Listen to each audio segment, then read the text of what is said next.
Okay, I'd like to call to order the Planning and Transportation Commission regular meeting for September 12th, 2018. If you'd call the roll, please. Commissioner Alchek, Commissioner Gardias, Chair Lowing, Present. Vice Chair Monk, Present.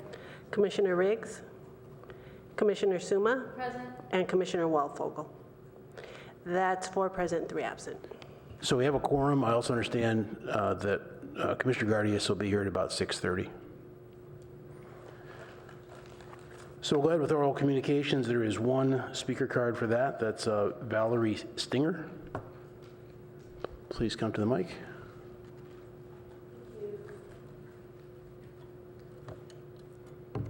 Good evening, I'm Valerie Stinger. I'm here from the Human Relations Commission. I want to first read you part of a story. This is Sid Espinosa, Mexican first-generation American, former mayor of Palo Alto, director of philanthropy and civic engagement at Microsoft. Like so many people, I came to Palo Alto because of a job, then fell in love with the place and came to realize how really special it is. My father had come to California from Mexico, not speaking English, without any money, but eventually becoming a successful Silicon Valley engineer. Such is the opportunity in this region. I studied at Wesleyan and Harvard. Eventually, I became HP's Director of Global Philanthropy. I saw incredible civic engagement in our community. I got involved on library bond measures, political campaigns. I took advantage of everything. Increasingly, friends asked me to run for city council. Eventually, I did, and I had the privilege of serving as mayor of this city, striving to make Palo Alto even stronger and more vibrant. It all started from humble beginnings and the American dream, with a lot of hard work along the way.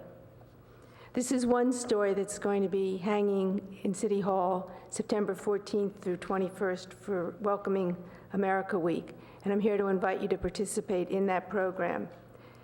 Communities are strengthened when everyone feels welcome and we work together for the common good.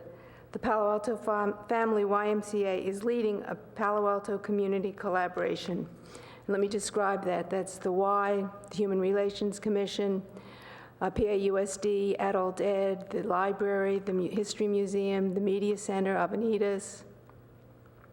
I owe somebody an apology. The Art Center. And we've worked together most of the summer, having a lot of fun, putting together a group of events that I hope you'll join us for. The first event is our kickoff Friday night at the Palo Alto Art Center. That'll be a kickoff party from 7 to 10. Then there's going to be storytelling, walking tours. Immigrant stories will be at the Palo Alto libraries. There'll be videos made into America from Mid-Penn Media Center. An ability to share newcomer stories, and a closing event at Avenidas during the Full Moon Festival. I happen to be one of those people who likes small, but I admit there are limitations. But if you'll trust me, if you can go to the website, Palo Alto Welcome Week, you'll see all the events, the place to enter your stories, the place to see other people's stories and find out about the walking tours. I'm going to leave with you some invitations for walking tours for community leaders next Wednesday and Thursday. I hope you'll join us, and I hope you'll take advantage of a week of celebrating immigrants and what their diversity and contributions mean to our community. Thank you for all you do. Thanks very much. I see no further cards for oral communications, and I believe there are no agenda changes, additions, or deletions. So we'll move on to the Assistant Director's report with Assistant Director Late. Thank you, Chair. Just 2 items to report. We had previously scheduled a pre-screening review before the City Council for a property at, well, actually I don't have it here, on San Antonio, at 788 San Antonio Road. And that was going to be heard on Monday before the City Council. That's actually going to be continued and not discussed on Monday, but on October 15th. And so I wanted to just get the word out on that. And then on October 1st, there will be another pre-screening consideration before the City Council to discuss a possible conversion of an existing mortuary at 980 Middlefield to a community center type use. And so those two items are going to be coming forth in October on different days.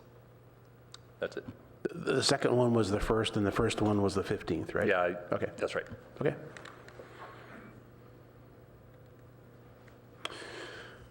All right, so we now have the second item on the agenda, which is a study session, not an action item, a study session on draft revisions to the Palo Alto Municipal Code Title 8 on trees and vegetation.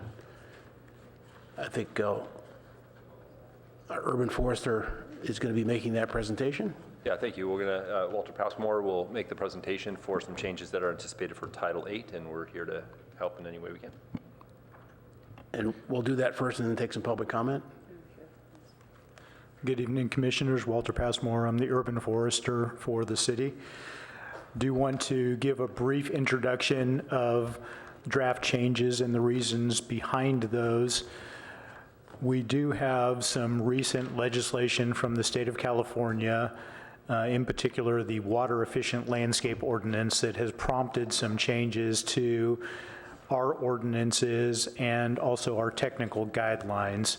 So we've prepared a new version of the tree technical manual and expanded it to include content on landscaping. It is now going to be the landscape and tree technical manual, or the tree and landscape technical manual. Since code references that technical guideline, we needed to modify the name in municipal code. We've also gone through a number of staff changes in the city, and we needed to change designated officers. There are other changes that were prompted by input from our stakeholder groups during development of both the Urban Forest Master Plan and the city's comprehensive plan that we have reflected throughout this document. Such changes as prohibition on exotic and invasive species, changes that reflect our duty to prevent wildfires to the extent possible, changes in the tree protection that we provide for native species, and protecting the character of our community through those species that are most important to our native ecology. That's a broad summary of some of the changes that we've made, and we're glad to have the Commission's feedback on any number of issues prior to this draft ordinance going to council. So thank you for your input. Just want to add one clarification that we learned in the pre-meeting yesterday, that the emphasis is really on section 810.010. Is that correct? Although you welcome comments on any part of it, because this is what's pertinent to PTC? Correct. 8.10 covers regulations that apply to development projects. Okay. All right, let's move to the public then. We have 3 cards. The first is Susan Rosenberg.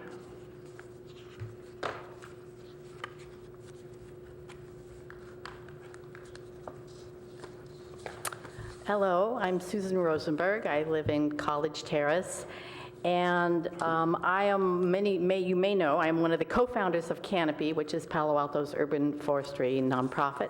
Tonight I'm speaking as a resident, not as a representative of Canopy. I want to give you a little bit of history because I think that's important in how we are protecting our trees. Before Canopy was a nonprofit organization, there was a tree task force of residents that spent 2 years studying and determining which trees to protect, because up until then, the only trees that were protected were the city trees. None of the oak trees were protected. So they recommended, the tree task force recommended, that it be the 2 native oak trees. and that was it. That was in 1996. So the council passed an ordinance and protected those 2 oak trees that were named. In 2001, the ordinance was changed and redwood trees were added. And I don't remember there being any public participation in that. I think it was just something that the council wanted to do for obvious reasons, because a redwood tree is our icon for the city. The way that this on page 10, the way that this is written now, it's changing. Instead of on page 10, J under protected trees, number 1, instead of calling out the 2 particular oak trees, it's added the language that any locally native tree is protected. And that's important because in the Urban Forest Master Plan, on page 69 of the Urban Forest Master Plan, is a list of the native species by habitat. So it's broken down into 5 different habitats. And the coast redwood, I bring this up because the coast redwood is not native to the woodlands or the flatlands of Palo Alto. So I think that my opinion is that it's inappropriate to have the redwood trees called out specifically to be protected, which is J2. And it's the redwood tree is in the foothills where it gets lots of rain and lots of fog. If you look at item number 3, any tree larger than a certain 36 inches is protected unless they're classified as high water users, and the redwood tree is a high water user. So it's for that reason, I think it's inappropriate to call out the redwood trees in the new ordinance, and I would encourage you to scratch that. Redwood trees could also be protected in item number 3. Okay. Thank you. Yeah. The next, the next speaker is Catherine Martineau. 3 minutes. Good evening, and thank you very much. My name is Catherine Martineau, and I'm the Executive Director of Canopy.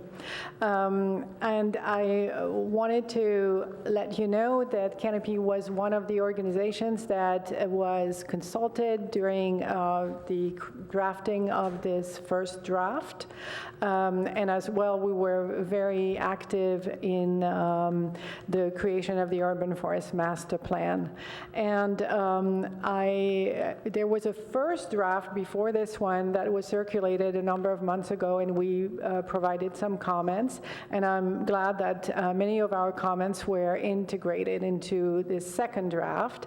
In particular, very happy to see that we want to protect all of the native trees. It's very appropriate at a time when we're trying to build a more resilient landscape in our city. And also the addition of non-native species. That was one of the weaknesses of the prior ordinance, or the one that's enforced now. And most cities around here do protect non-native trees as well. And the only question today is whether the size of the non-native trees is appropriate, because 36 inches in diameter at standard height is very large. So we have to decide how many of those non-native trees we want to protect. In Menlo Park, for instance, 15 inches at diameter standard height is protected. There are other areas of the ordinance that are very much strengthened, so we're very happy about this. There are other passages that are difficult to read still, and I do have additional comments that I will provide to Walter Passmore.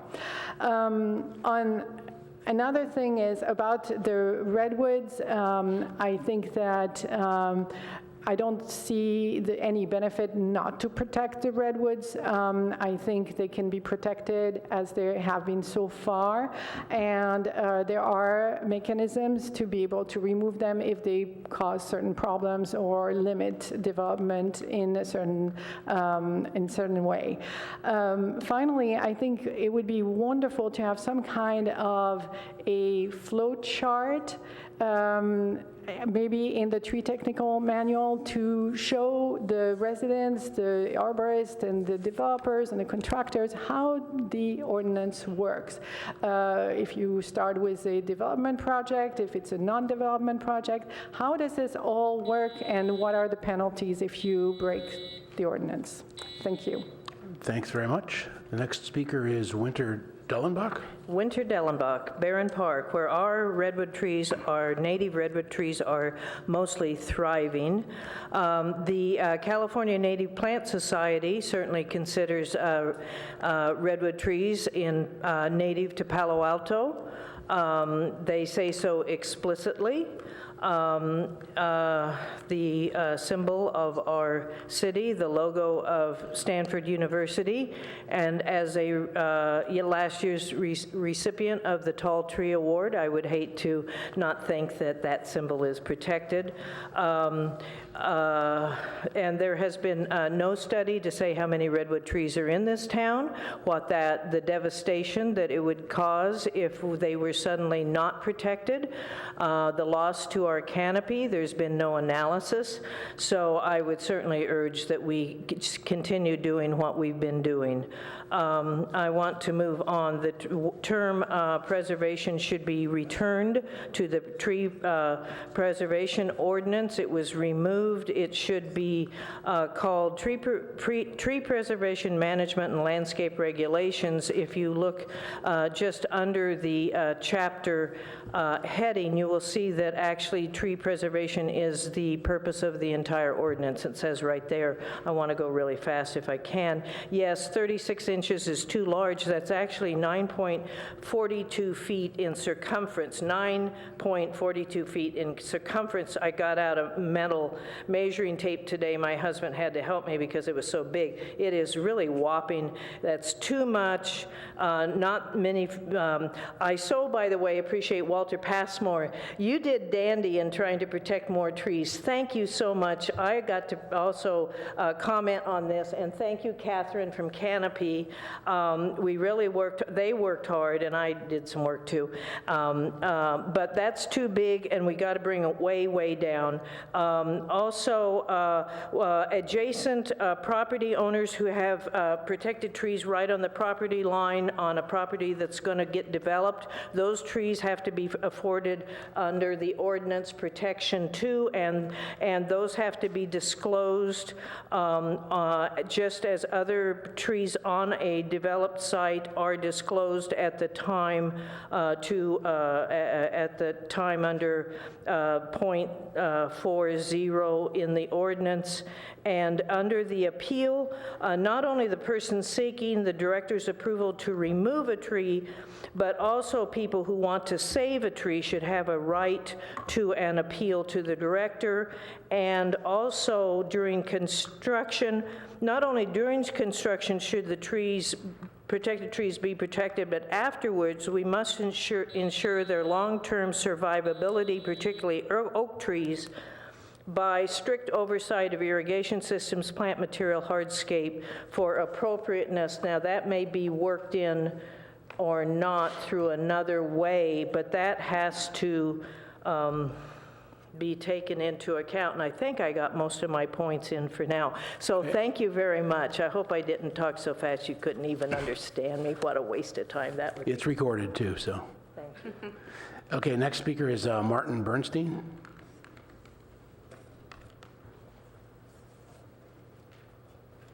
Great. Thank you, Chair Lowry. Martin Bernstein. It's appropriate timing that you're having a study session now on looking at the tree protection ordinances as the city is moving toward more densification of development and more housing units that's being discussed. Because of that increase in density, it certainly warrants improvements to the tree protection ordinance, and I'll give a suggestion of some ordinances improvement. As you may have heard earlier, the tree ordinance started by protecting oaks. When tree number 1 became an important tree, that's Palo Alto, then redwood was added to it. Oaks and redwoods are different. And one way that they are different is that if there's any disruption to the soil around an oak tree, the roots will be stimulated to start growing at a certain speed. A redwood tree, when a redwood tree is cut, and then there's new soil nearby, that is a perfect environment for new root paths to develop. You cut one redwood root, 10 paths develop, and a redwood tree is going to start seeking new redwood growth up to 50% faster than an oak tree. So right now you have the administrative tree protection zone, which is 10 times the diameter. That works really well for oaks. I'm suggesting that an improvement would be for a study session or however you're going to, or subcommittee, however you organize yourselves, to look at expanding the tree protection zone for redwoods, since they will expand at a quicker rate. And so if there's any disruption of construction, so especially since we're going to get more increase, we're looking at talking increasing density, I think that'd be really important. That's my suggestion for improvement, expanding the tree protection zone for redwoods, since they are such a significant tree, and again, they behave differently than oaks. Thank you. Thank you. Okay, I see no more speaker cards at this point, but I do see a hand heading for a speaker card, I think.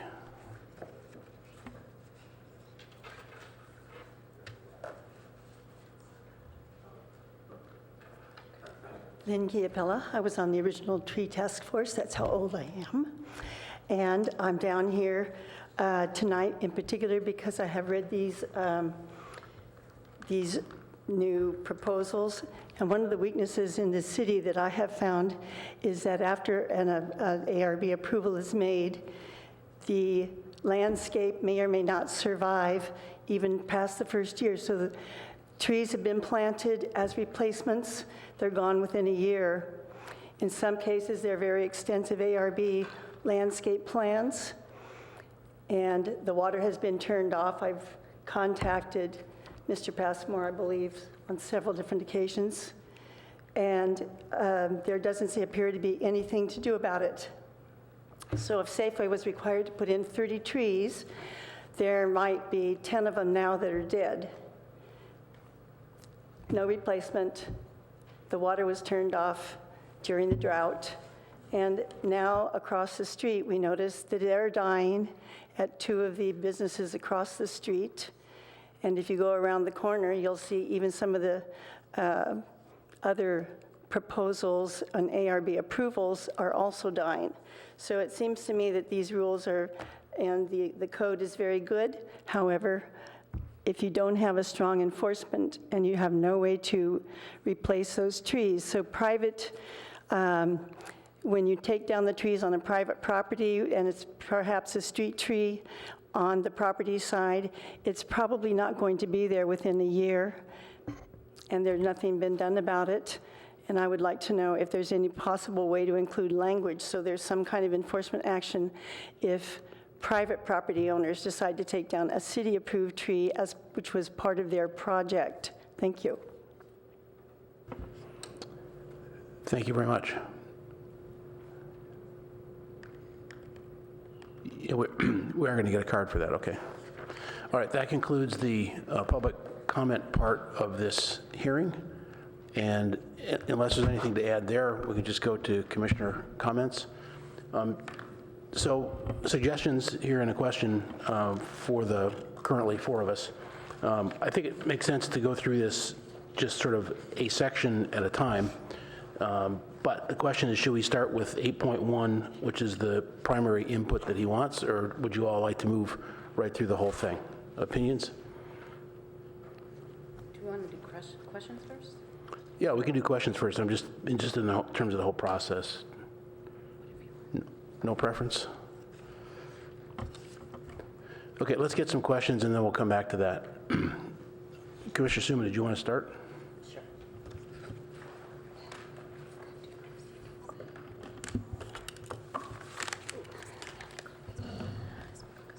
I just wanted to start by thanking everyone who's here, especially our urban forester and those of you in the audience who worked really hard, Canopy and others. This is, trees are very important to me and very important to most of us, I think. So I do have a couple questions to start out with, and it is about 1810-020J 1, 2, and 3. And so I know that the diameter difference for redwoods and oaks is historic. It was in the document before, but I just wondered what the reason for that was. I'm not sure the reason that they established the diameter for protection at 11.5 for oaks and 18 for redwoods, but that has remained unchanged in our current draft. Okay, and then I'll make comments later. And then actually, I thought maybe in 3, the 36-inch diameter was a typo, but I guess since others have referred to it, it wasn't. So that... No, 36 is not a typo, but we welcome your feedback on whether that needs to be reduced to a smaller diameter. Okay, and then in 1, the locally native trees, I know that includes both types of oaks that were listed before. Does it include a lot of other trees? Or is it just those 2? I was a little confused. It does, and off the top of my head, I couldn't tell you an exact number, but there are other native oaks, such as blue oak and black oak, that would also be included on the list, which we see as important species for the future of our native diversity. Okay, so it would include like California bays and all of those Yes, it native would. trees. Okay, those are my questions for now. Thank you. Other questions? Commissioner Alchek? Would staff project the, Closer to the mic. sorry, would you guys mind if you could project maybe the list of species listed in the urban forest master plan?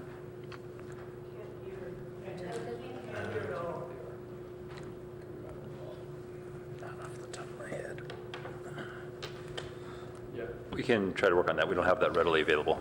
Yeah, I wasn't able to pull it up quickly when I was reviewing the packet, the locally native tree list. I just want to see how many trees are in it. It's in the Forest Master Plan online.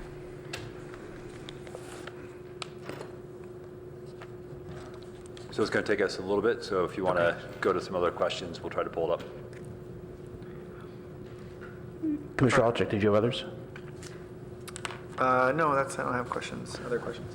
I had a sort of a definitional question where you talk about the authorized officers have changed, and then in the next paragraph you talk about expanded authority is proposed for Palo Alto's authorized officers. Could you just clarify what that means? Right, so we had position titles listed in the current ordinance that no longer exist, such as a managing arborist. That position has been replaced with urban forester. We had a position for planning arborist that is being replaced with a landscape architect. So we want those authorized officers to be current positions that the city has. Okay, I noticed in other places that you also changed from planning officials to utilities people, so that is different than what you're talking about here, right? Are you referring to the director? Well, we'll get to it. I thought that's probably something different, so I'll bring it up. Commissioner Monk? Sort of on the same vein. You are, apologies, my mic wasn't lit up. First, I wanted to thank you for the report and making this compliant with the new laws, as well as our comprehensive plan and stakeholder input. And thank you, everyone who came out and spoke. And I hope that we will address all of the concerns that you, I'm speaking to the audience now, who brought up earlier this evening. As we go through line by line, we'll tailor everything that was brought up.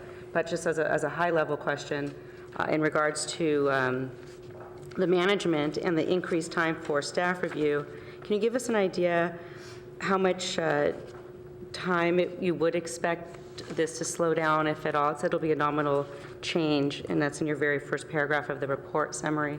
And then what if we don't have a person, because we do have some staffing issues here, in that position? Would that be a cause to delay deciding anything in regards to the new ordinance? I think there's two people that are the decision makers, right? Right, so we do have some redundancy in our staff capabilities, but if you had a staffing vacancy for an extended period of time, obviously that's going to slow your review process.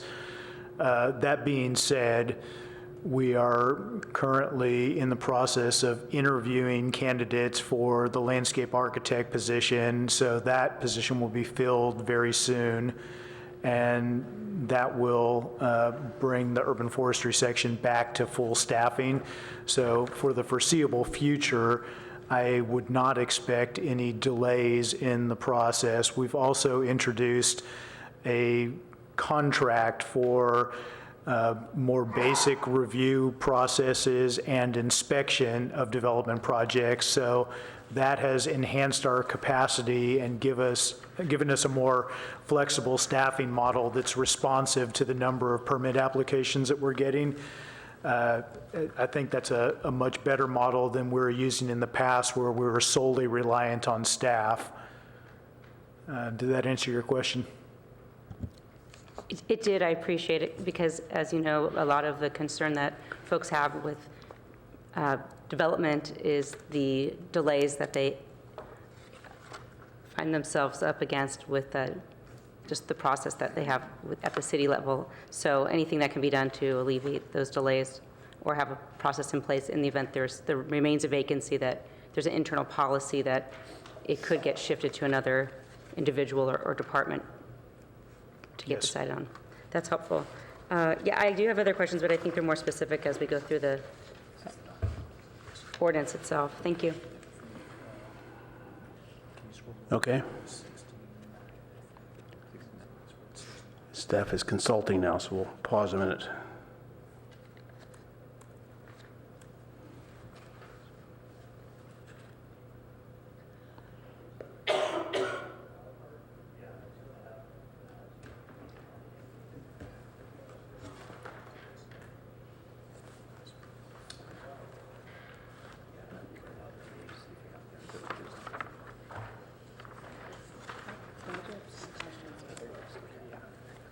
So this is the street tree. These are the, I mean, this just tells us the population. Native species by habitat.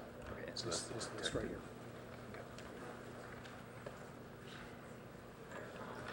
here. Excuse the interruption, we're pulling up the native species by habitat list that you requested. Okay. Yeah, for the record, Commissioner Gardius has arrived at 6:30.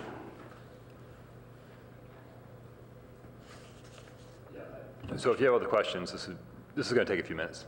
Okay, let's just get started. If there's no strong preference, then let's just start with each chapter and just go through them. I do think that there's less in the beginning relative to our 8.10. So you can just light up if you want to speak about chapter 8.04 on any aspect of that.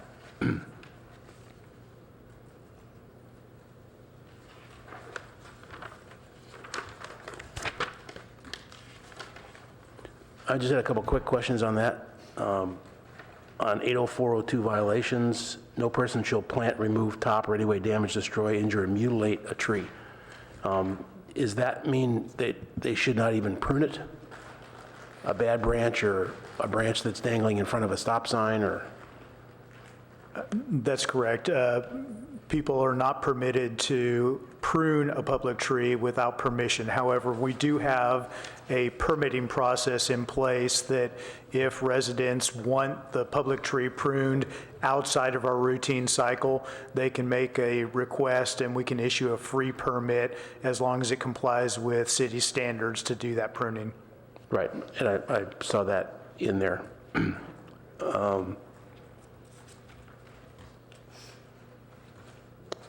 And on page 3, under 804-050, 6, existing many branches or foliage with interfere or visibility on or free use or access to public vehicular, that's pretty strong and pretty important. It means it doesn't want to be covering up signs or paths or so on. And if it's a public tree, then the citizen is just supposed to call the city, and if it's a private tree, they're supposed to take care of it. Is that correct? If we have a public nuisance reported, we would treat it as a code enforcement case, and typically the property owner would have a reasonable time frame, such as 30 days, to abate that nuisance that is obstructing the right-of-way, unless it's a significant safety hazard, in which case we might shorten the time frame. But typically, branches don't grow out into the right-of-way instantaneously, so we can allow a little bit of time for those nuisances to be corrected, and usually we get voluntary compliance. my own experiences in that in lots of parts of town, not just my neighborhood, is that it's usually public trees. I mean, and bushes. For probably about a year now, it's gotten increasingly hard to get on the exit off of 101 and Embarcadero coming west, because that bush is getting bigger. And, you know, I must say, I do think about going out there with my hedge trippers. But I think I'm just raising it because the issue there is we just have to, you know, have enough enforcement to actually do the work if you get the citizen comments. Right. Realize that ordinance does not apply to some entities such as state and federal organizations. So if it's property that's controlled by Caltrans or Santa Clara County or Understood. the Veterans Administration, Palo Alto would not regulate that. Yeah, understood, but I'm glad you brought that up for the listening audience. Okay, we're still on 8.04, chapter 8.04. Commissioner Gardias? Thank you, and sorry for being late.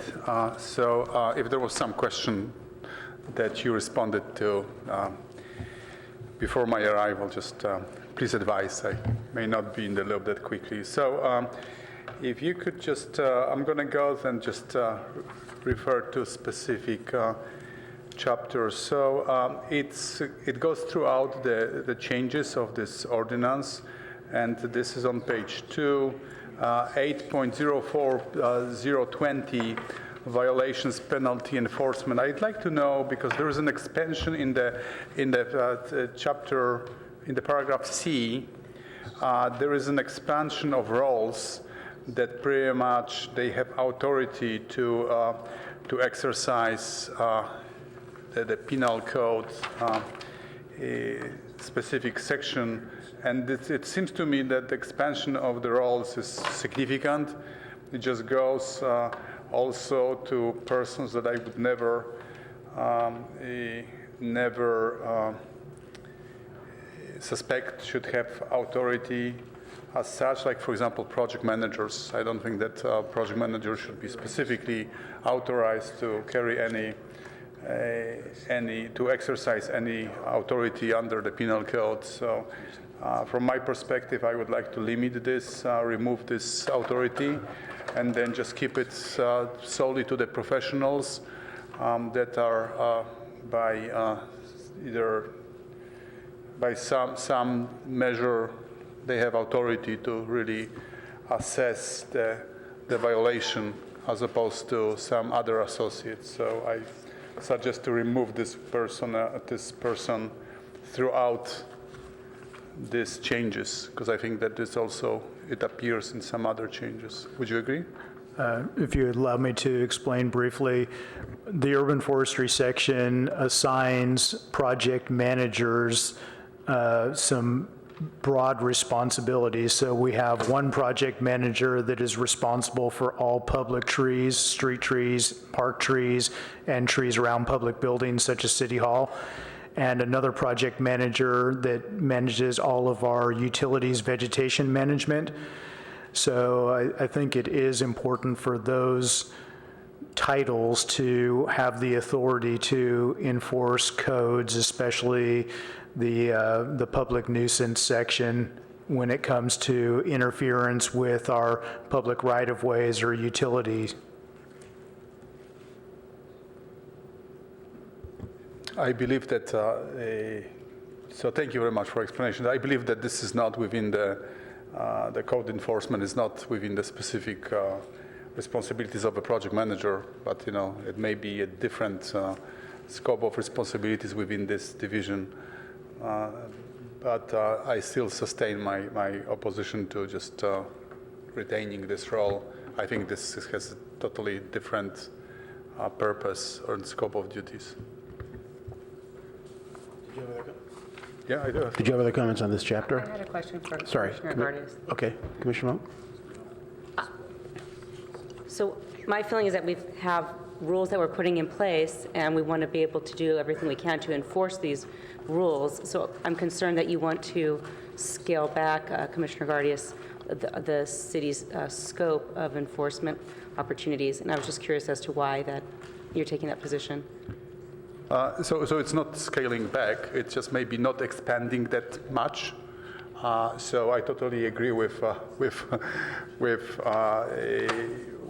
protection of the trees and shrubs and all the other on public and private property. I just believe that pretty much expansion in certain areas, it's not justifiable, and there may be a risk pretty much that this specific individual or role may not be that well versed in the penal code as well as in the professional aspect of tree protection, and for this reason I'd be inclined not to entrust such an important duty to somebody that pretty much may not possess the right knowledge. That's the reason. So I guess then to that, can staff confirm that the folks that are identified here would receive the appropriate training and certification or whatever needs to occur to lawfully issue citations? That's correct. The project managers in the urban forestry section are professionals. They are also certified arborists. These are longtime professionals in the industry who are well-versed in interpreting what municipal code says.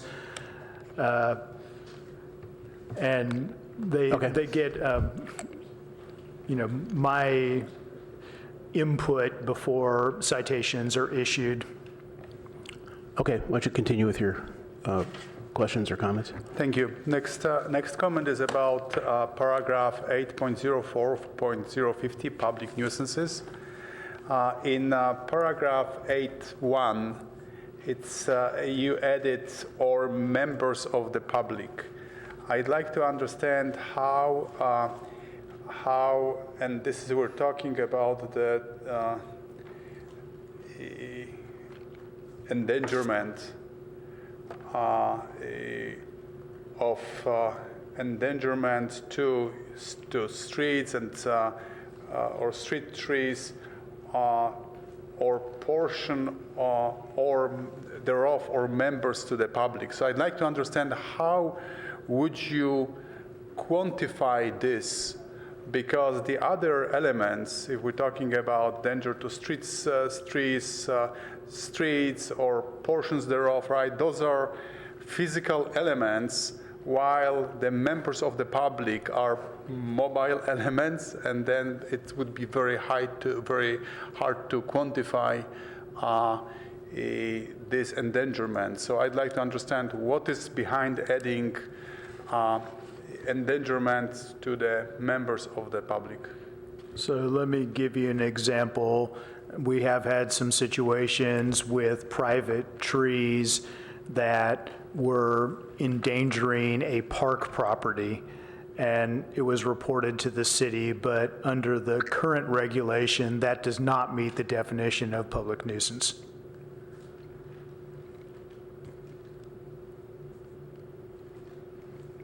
And where is the member of the public in this?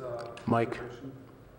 I'm sorry, and where is the member of the public? If the member of the public was utilizing the park. But to your point, we could change that language and say any public property and broaden it from just streets. Thank you for your flexibility. The reason that I observed this change because anybody can file or submit a claim that he's endangered by variety of angles, right? I just don't want to get into I think that it would be subject of the very broad interpretation, just having a member of a public being endangered, right? Because, I can endanger myself just, Okay. standing under the tree because, at one point of time it's gonna fall down. Okay, great.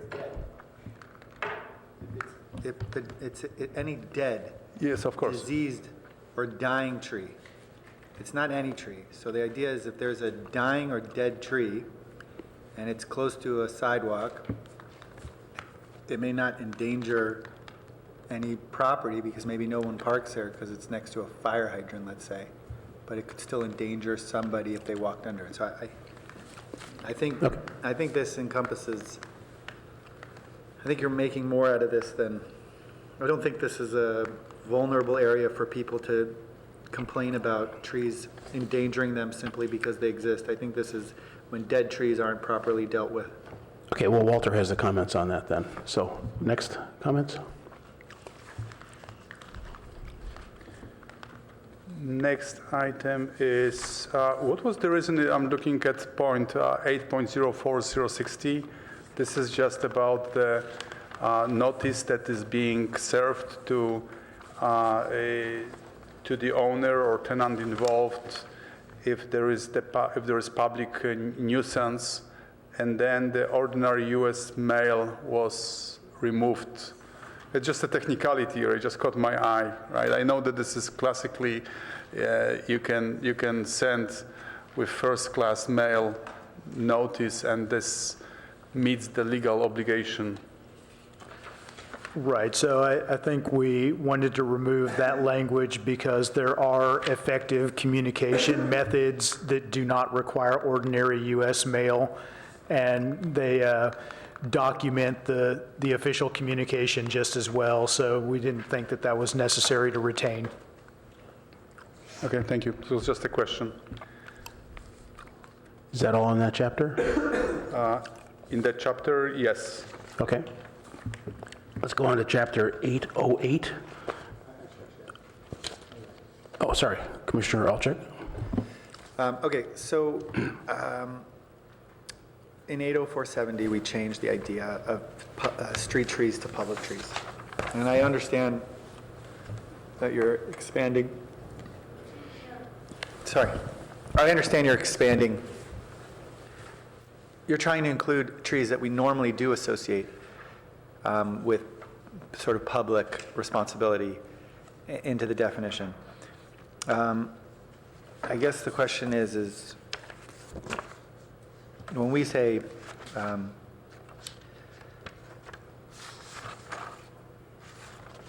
I guess the question is when we talk about one of the things that I think is quite valuable is this notion that what is the street tree, and to what extent does that street tree contribute to the sort of canopy that we have in our residential neighborhoods? And I'm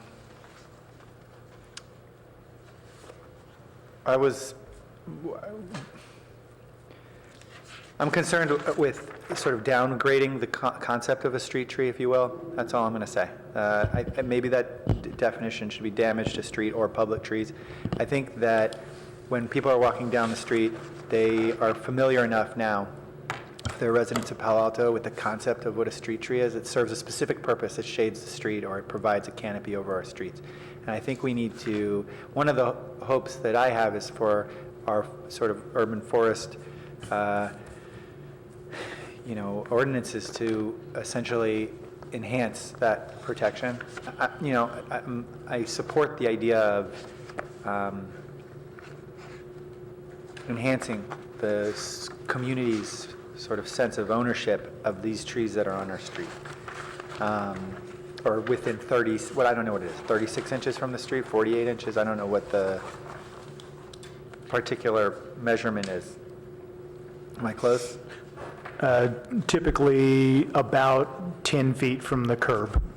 Oh, 10 feet from, the gutter curb? Right, 10 feet from the curb to the edge of the right-of-way. Okay, there you go. Okay, so, I don't know, consider maintaining that sort of elevated status for street trees would be one of my comments. Was that all, Commissioner Alchek? Yeah. Okay, so for that chapter, yeah. So we're going to go on to chapter 808 on weeds. And I think I just start this one off. When you get to 808.020, you're saying that any weeds growing on a property, this has to go to council to get a resolution passed? If I'm understanding that correctly?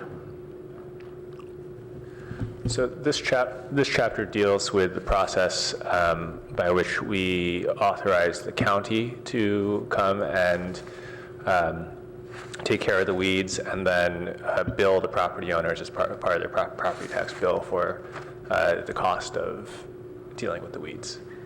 So there's a 3-step process that the council goes through every year of authorizing the list of properties. It's basically a chance for the property owners to come in and contest the finding that the weeds are a nuisance, or say, oh, we're going to take care of it ourselves.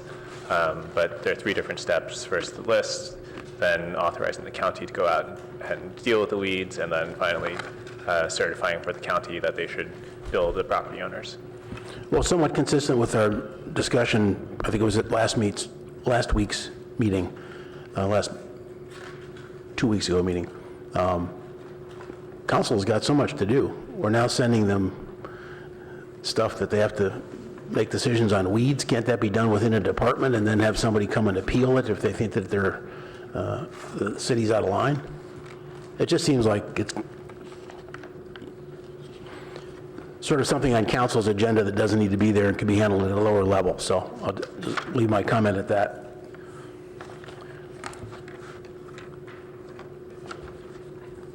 Other comments on this chapter?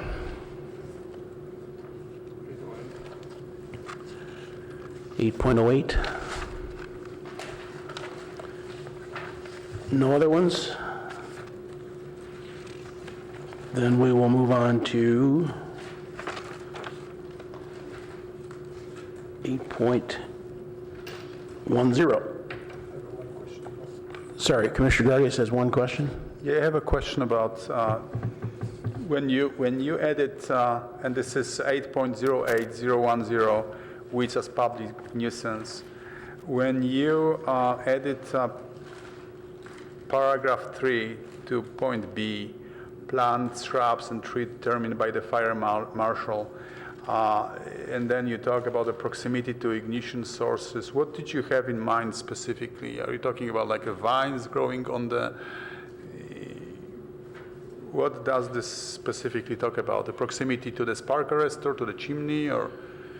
So one of the more recent developments in vegetation management is the notion of utility lines as ignition sources for wildfires, and there's been a lot of attention statewide paid to PG&E and other large utilities to clear vegetation away so that it does not constitute a potential ignition source for a wildfire.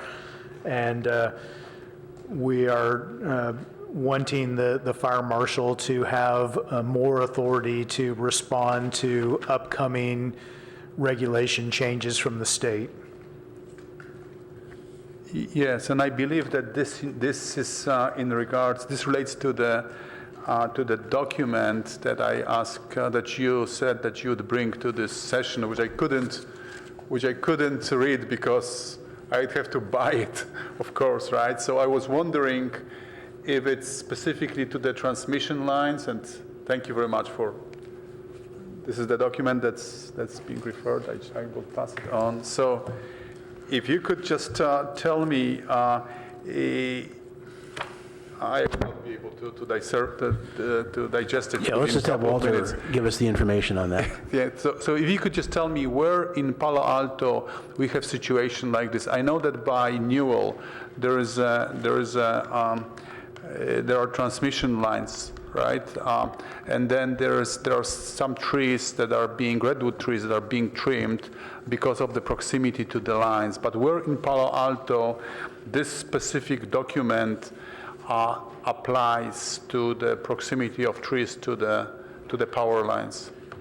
So there is increased attention to the foothills. So everything from Highway 280 west is going to have increased attention because of the wildfire danger that exists in those areas. And we do have some utility lines and some potential ignition sources there that, could pose a hazard under the right conditions. And those are PG&E, or those are Palo Alto power station transmission lines? Both exist in the foothills. The city is certainly concerned about its own utility infrastructure, and we have recently identified that area as one that we are going to make some procedural modifications in how we manage the vegetation. Thank you. Okay, so 8.10. Comments on that? Commissioner Suma?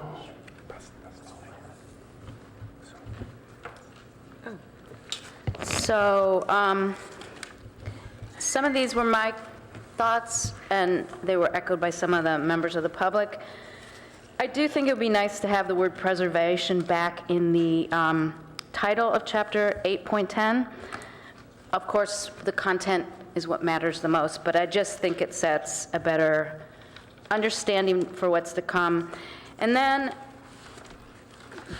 many of my concerns were around protected trees. And I think one of the key things is, are these diameter triggers the right diameter triggers? So, and I asked earlier why it's 11.5 for other trees, for other local natives, and not for the redwood. And if there's no professional arborist reason for that, maybe it could be looked at, it should be determined if it was just held over for no good reason. The 36 diameter, in 3, I think that to be consistent with 1 and 2, it should be expressed in diameter and circumference.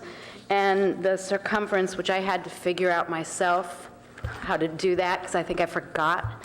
You have to multiply by pi or something like that. Anyhow, so almost 9.5 foot circumference is a really large tree. I'm not sure that we wouldn't be losing a significant portion of the canopy that we would like to retain by keeping it that large.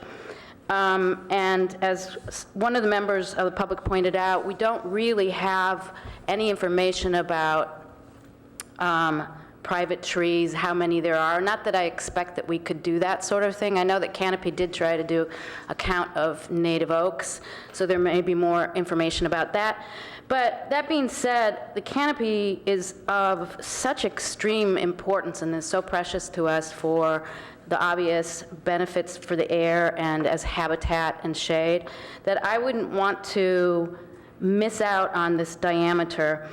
And I would also say that somewhat conversely, later in that same paragraph number 3, you refer to the high water users classification species list by the state, and I would say that any tree, regardless of whether it was the most ideal tree we would want in a location, or that has got to that diameter has obviously adapted to the climate and water resources available, and that it wouldn't be advisable to remove a perfectly healthy tree from the canopy just because it's not one we would, of course, plant or recommend planting or certainly use as a street or publicly owned tree in the future.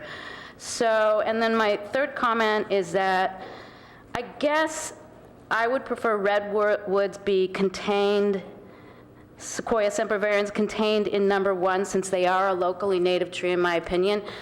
Once again, not every tree is right for every location in Palo Alto. It doesn't mean it's a local native, and the very statement in 1, any local tree except redwood, sort of means the redwood is a native. It's just not appropriate for everywhere. I would never expect that we would plant them as public trees or street trees, but that's really different than removing them from the canopy of the city, especially when we don't know any of the impacts or have any way to quantify what percentage of trees that would be.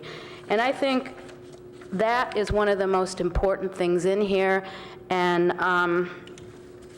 so in a report and ordinance that I think in general is very, very good. Those are such important things. I think they bear more looking at. And let's see. Let me see what else I have. Then later on in 8.10, in enforcement, so 8.10.110, little letter B2.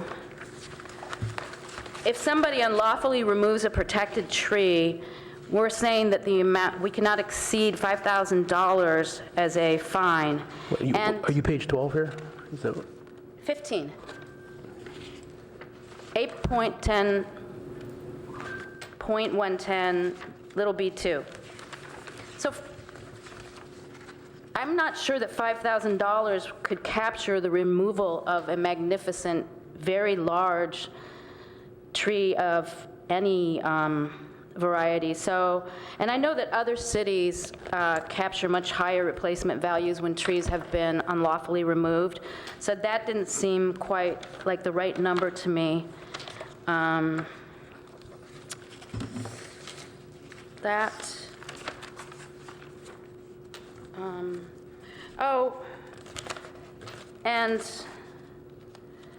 I did want to mention that the comp plan also contemplated a better system for appealing a tree. In here, I should give you where it is.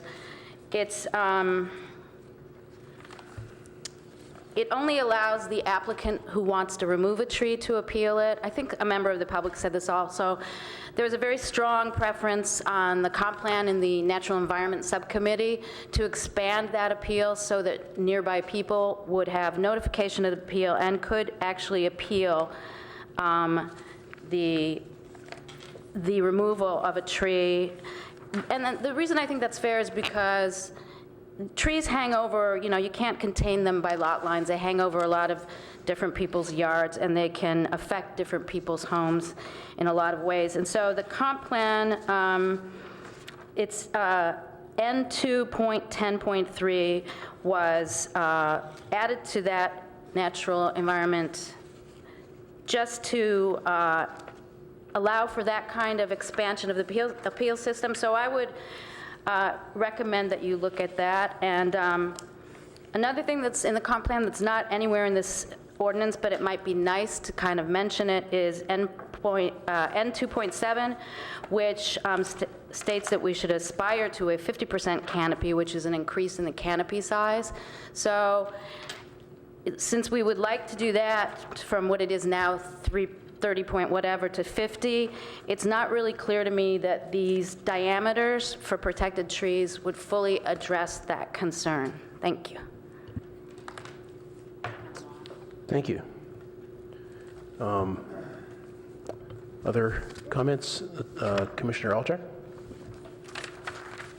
Okay, I'm going to try to just go in order of that particular chapter, okay? Okay, so this is, I think the start of my questioning here it relates to what I asked for before, which was sort of the list of what we now call locally native trees. I saw a glimpse of it.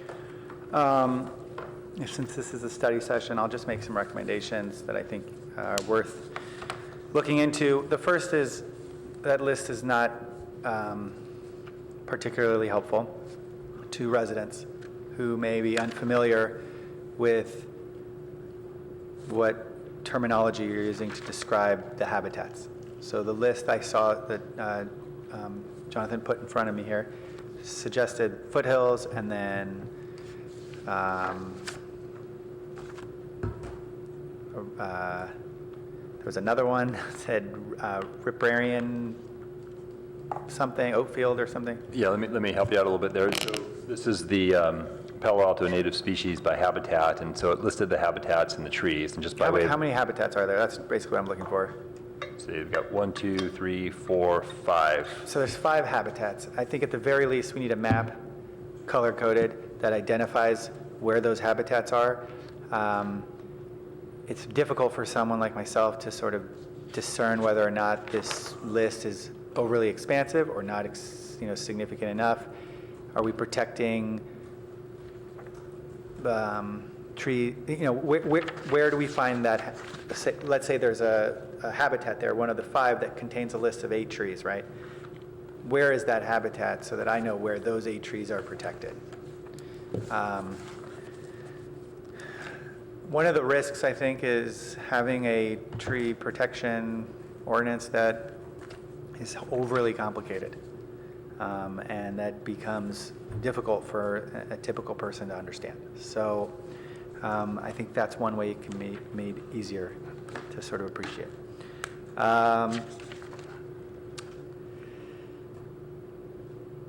Okay. So we didn't, this is in some ways responsive to Commissioner Suma's comments, but we didn't have any protection for any trees other than the protected trees until, we still don't. We do not protect trees based on their size, except for the protected trees. And I don't even think those are protected by size. Those are sort of, or maybe there's a minimum. Yeah, the 3 trees that we protect right now are protected once they reach a particular diameter. Valley oak and coast live oak at 11.5 inches in diameter. They're minor. They're like they're intended to. It's a conservative sort of level of protection. We're trying to bring them into the loop of protection early on.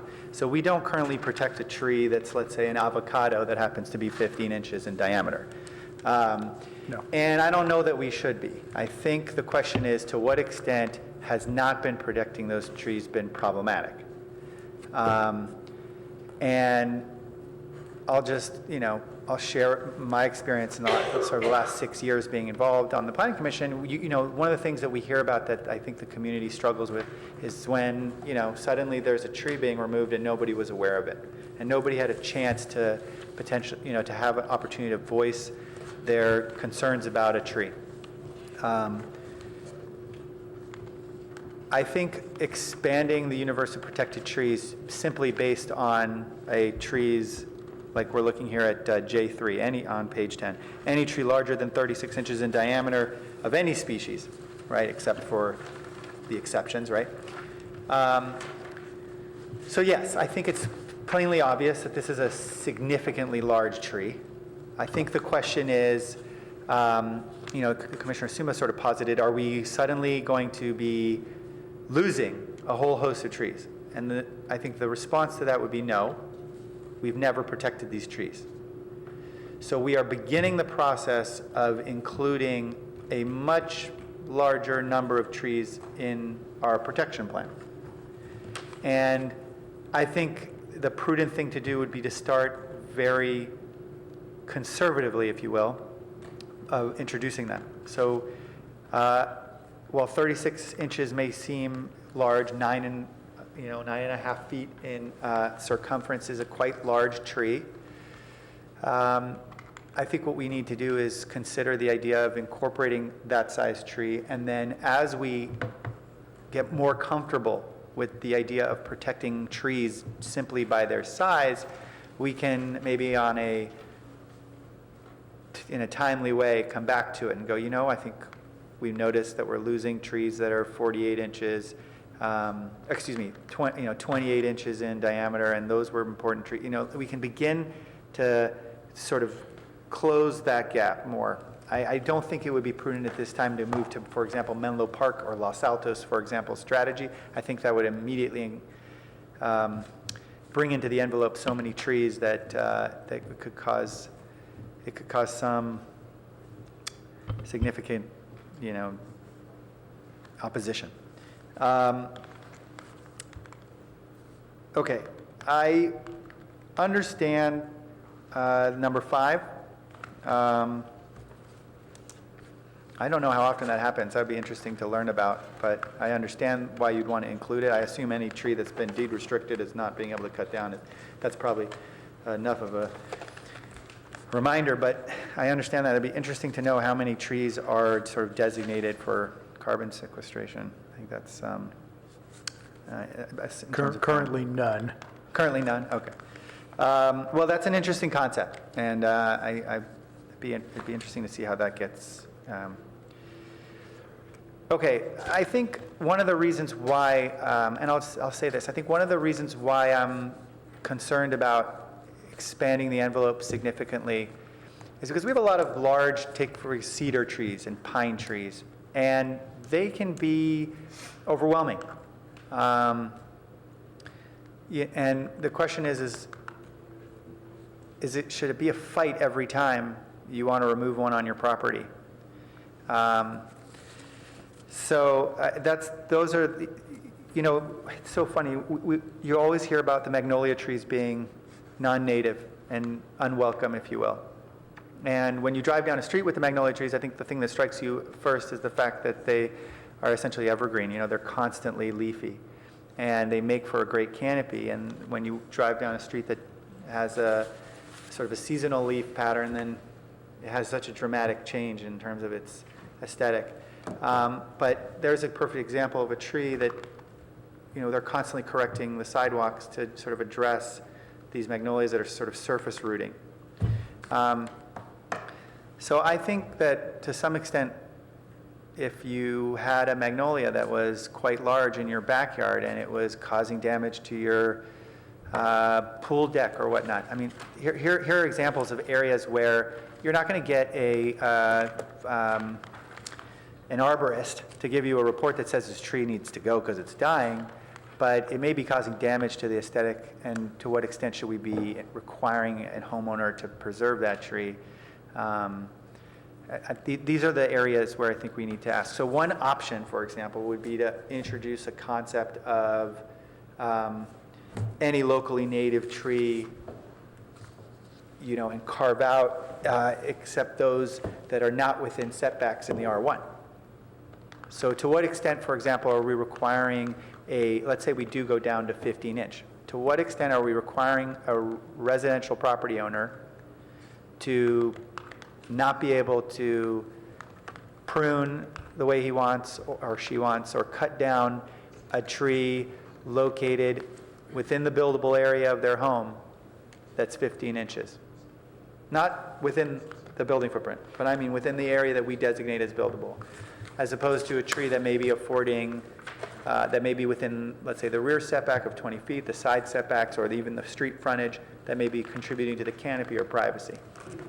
These are some of the ideas that I think, if we're going to continue to sort of shrink that diameter, we should make caveats for certain areas where we really don't want to put people in the position where they can't.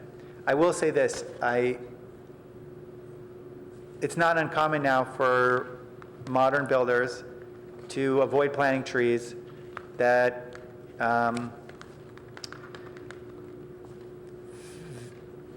it's not common now for people to sort of choose to plant pine trees and cedar trees because they want to keep the brush small. That's why you're seeing, I mean, when I'm talking about sort of small developers and medium-sized developers in residential housing, they'll use orange, they'll use pear trees, they'll use trees that sort of never really get to that size so that they don't have to grapple with sort of the issues. And those don't really contribute to the canopy the way some of the trees we'd like to see get put up. And so we need to balance that. All right, my next sort of statement has to do with the addition of within 30 feet in 810-040, and on page 11. I get the first part of this sentence. I'll read it to you just so you can appreciate where I'm coming from. In addition, the location of all trees on the site and in the adjacent public right-of-way, which are within 30 feet of the proposed development. And I assume that when we say area proposed for development, we're not talking about the property. We're talking about sort of the perimeter of the actual structure? Right, it would typically be the building footprint or any construction improvements that are going onto the property. I would suggest that we change the language proposed for development, the area proposed to development, to building footprint. It's much clearer.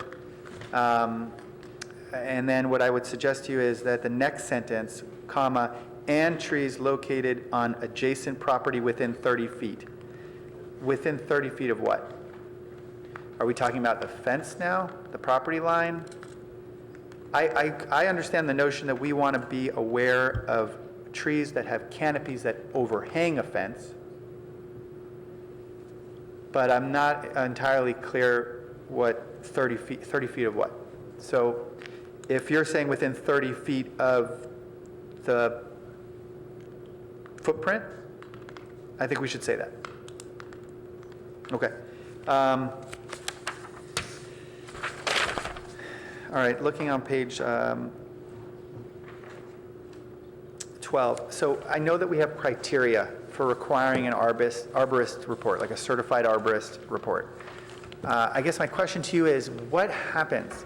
How does a community member deal with a situation where a professional certified arborist who meets the requirements that we've sort of required in our ordinance, I shouldn't say sort of, that we required in our ordinance, what happens when an arborist makes a recommendation that a tree should be removed based on the criteria that it Which item are you referencing, Commissioner?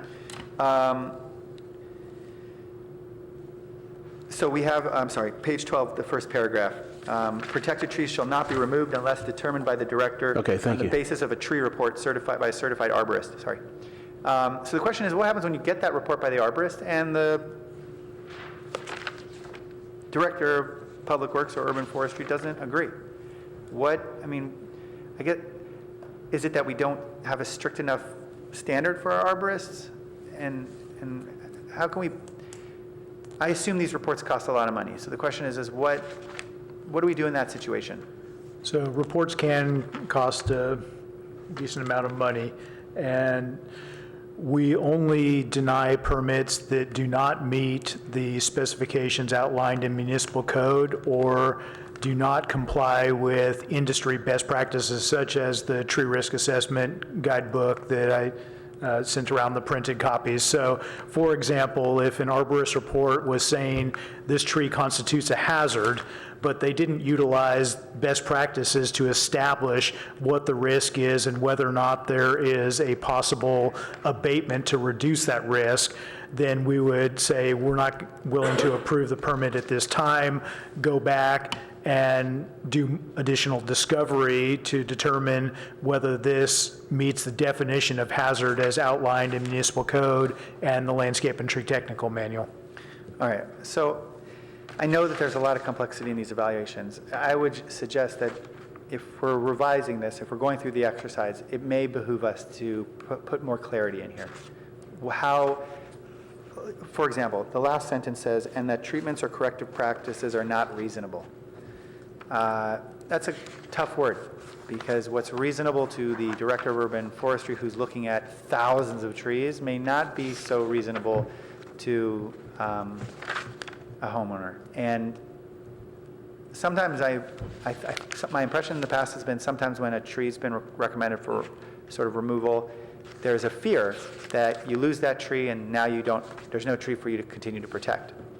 And that the sort of urban forestry department is quite protective of not losing more trees that they can't protect. I wonder if there's if we can be more clear about replacement requirement, just providing slightly more clarity so that when you go into it and you're going to hire somebody and you have a discussion with them, you can better, when, I guess, is it that we don't have a strict enough standard for our arborists? I guess my question to you is, what do we do in that situation? So if we're revising this, if we're going through the exercise, it may behoove us to put more clarity in here. How, for example, the last sentence says, and that treatments or corrective practices are not reasonable. When when you go into that hiring process, you don't want to be throwing away your money, going, all right, well, we'll see what we can get. You want it to be a little bit more clear that either this is a possible removal or, don't waste your money. I'll say I agree with you that it would be nice to have more clarity. Unfortunately, tree risk assessment and predicting when a failure will occur in the future is a very qualitative practice, and there's as much art in it as science. So there's probably not a lot of qualitative, very clear-cut measures saying that based on the condition of your tree, it's going to have a major failure in 3 years. It's going to cause significant damage to your property. You are speaking in qualitative terms, and as you look through the risk assessment best practice, they have removed all of the previous quantitative estimates and replace those with qualitative terms. So in the industry, we're getting more descriptive and less quantitative as to what constitutes a hazard and what is a reasonable treatment and what is a significant risk reduction and what level that reduces it to, whether it's extreme, high, moderate, low. There's really a lot less clarity in the industry because of the number of court cases that have, gone through the system, and very difficult to predict when a failure is going to occur or how significant a risk is in numerical terms. Okay, so I'm going to move on, but that sounds to me like the standard certification requirements in the arborist industry aren't good enough for us. And so maybe one option would be to have a list of arborists that are approved to provide arborist reports. And those arborists participate in a 1-day or 2-day seminar with our forestry department so that they can appreciate what we want to see in those reports. Again, the idea here is we've got residents who may be paying money, and it's a waste of money. And so we do that, for example, with Title 24. We have a list of Title 24 individuals who have to sort of essentially register with the city. And you can't just simply get a Title 24 report done by just any Title 24 person in California. It has to be one that has been registered with the city. And the assumption there is that there's some protections afforded to that extra registration. Okay, the next paragraph, B. In the case of a development of a single-family residential lot other than in connection with a subdivision, this is sort of along the same lines. Protected trees shall not be removed. And then 2 says, unless the tree is so close to a building that the construction would result in the death of that tree. This is, again, a difficult thing to sort of determine, I assume. But the way I read this is, if there's a tree that's within the buildable area,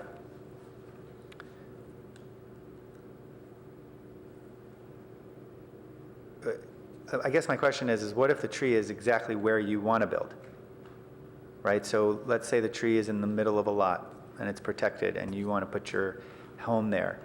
Are you saying that if the tree is so close to the building area, are we saying that the tree is so close to the building area but not within the protected area of the tree, the canopy drip line, and it would still die? Or are we saying that, does that make sense to you? So we do have a tree protection zone, and in our tree technical manual and industry standards, we establish some thresholds, maximum amount of impact that we would expect a tree to sustain before it becomes significant and could lead to death of the tree. We adjust that based on the health and species and other factors. So typically, we do not allow any more than a 25% infringement into the tree protection zone and no impacts closer than 10 feet to the trunk. We adjust that if the tree is less than optimal health, if it's a species that has very shallow rooting, et cetera. So it's individualized to the development project, what the impact is. You know, if someone's digging a 10-foot deep basement, that may be a much more substantial impact of the tree than a driveway that goes across the surface.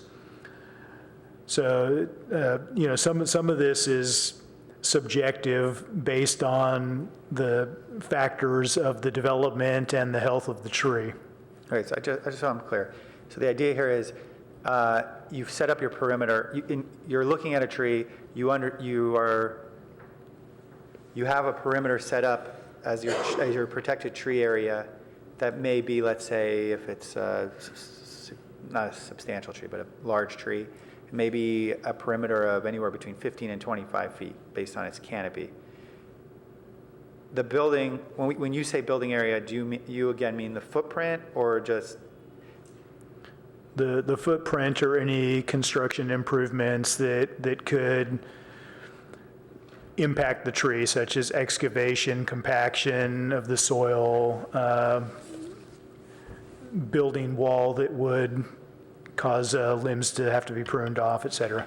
Okay, so I guess my comment on this one, based on the answers, is that this seems like a very unlikely situation. To have a tree that someone could, in advance of any construction, say, constructing at the perimeter of our already significant tree protection zone, or within 25% of it, is going to be so invasive that it would result in the death of the tree. This seems like a highly unlikely sort of moment. I don't know if that's the case, but... Actually, it's very common that we deal with trees that are within the buildable area. There's a lot of older homes that are very small square footage, and the owner wants to maximize the allowable FAR, and so they're building a much bigger home, and trees could very well interfere with that buildable area and the proposed building footprint. But I think that was one of your questions, Yeah, well, Commissioner. that's what And so I still didn't, if you could just answer, if he says, I want to build here, I know it's protected, but according to this verbiage, it can be waived. If you build here, it's going to kill the tree, then you can waive it. It sounds like you can build wherever you want. Right, that's what I understand. I thought, let's say you're expanding a small home. That doesn't mean that you can expand it into the area designated as a tree protection zone based on the canopy's sort of reach. That's still a restricted area to build. So that could be 45-foot diameter area, right? That could be a pretty substantial area. And so I guess what I'm trying to me, there's a little bit of disconnect here. When I read it the first time, I was like, oh, does that mean tree's too close and I want to build, that's got to go? Right. Obviously not. We have that perimeter. And so then if you can't come into that perimeter, I'm not talking about a driveway, for example, but I don't think the language is there yet to express what's really going on. I don't really understand. If the idea is when we construct, we often cause harm to trees, and that perimeter isn't good enough. Right, so how we typically explain to applicants is protected trees shall not be removed unless, and so then we enter into this discussion about, is it possible to design the home in such a way that it doesn't infringe into the tree protection zone? Is it possible to use minimum impact construction techniques? Is it possible to reduce the building footprint so that we can retain that tree? So we always start with, it's prohibited to remove the protected tree, and then go from there to explore these potential allowances. Okay, so, I think I understand. Like one example could be that, let's say there are 10 trees on the frontage of the property, and no matter what, you're going to be driving your Bobcat over tree roots. There's no way in unless you do that. And so maybe removal of a tree would be warranted, although I still, it's hard to imagine that you could be certain of its death. I don't know. Okay, I'll leave that one there. That one just struck me as a little odd. I don't think it's clear. I agree. Yeah.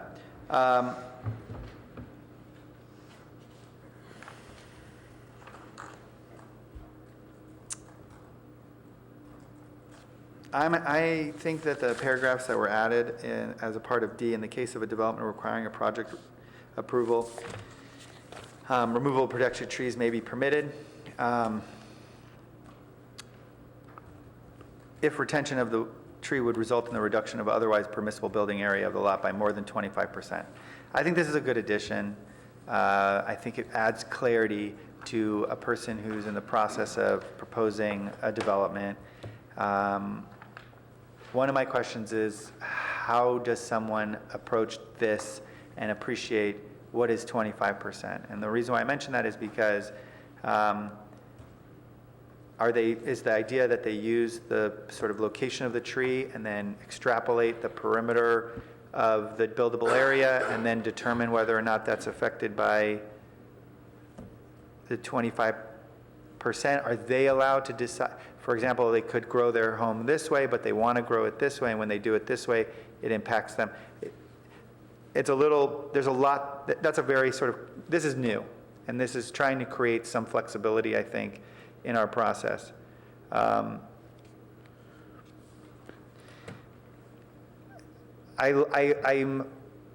appreciate what this is trying to do. I think it would be helpful if when this comes out, for example, we have that housing guidelines thing, right? We have the code, and then we have the house technical manual. What do you call it? Yeah, the zoning technical manual. Yeah, there's a manual that shows all these great examples of how the code gets applied to everyday examples. This would be a good way. This would be a good thing to have an example laid out. Like, here's an example of a tree that would affect 25%. Here's an example of a tree that would not. So actually, the allowance for removing a tree that prohibits use of 25% of the buildable area has been in the code. It was just placed in a different location, and we have been using that allowance in particular where you have a tree that is located fairly centrally to the property, and development of any larger building footprint would infringe significantly into the tree protection zone. So we have to make a choice between, do we allow someone to build their new home or retain the tree? And usually allowing someone to use their lot wins out. Yeah, I think this is a good place to think about the idea of tiers. So when we're expanding the notion of a protected tree to include any tree of a certain size, and I foresee that size will get smaller over time. I foresee that we will become more liberal with the number of trees we want to protect. The question is do we want to create sort of tiers? Like, when it comes to an oak tree, maybe it's 25%. But when it comes to an avocado, or I can't think of a single birch tree that would probably qualify. But a magnolia that's not a street tree, you know what I mean? When it comes to another tree that we're simply protecting because it's now in the envelope of size protection, maybe the percentage of building area should be 15. Maybe we should have a sort of a tier that these are the trees that are the most important for us to protect. We really don't want to see those go unless it really affects your ability to build. These trees we're trying to protect, but if you can't build what you want, and maybe a smaller percentage. These are ideas to think about. Okay, that's all I've got for 8:10. Sorry that I went long. It's just there's a lot there, and I wanted to sort of work through it. Commissioner Monk? Thank you. 810 essentially covers the protected trees on private property, and my general concern is balancing a private property owner's interest to do what they please on their own land and the public's interests, as well as our city's stated goals of preserving trees and desire to grow our canopy. For the record, I attended UC Santa Cruz.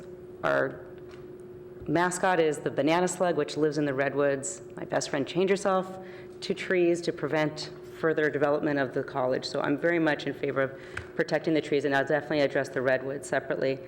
From what I understand, my concern was that some landowners can be affected by these new changes if they want to build on their land and there's a tree that is protected, and they'll have to modify their home design in order to comply with the new rules. And so that would just be something that I would want to speak up on behalf of those landowners.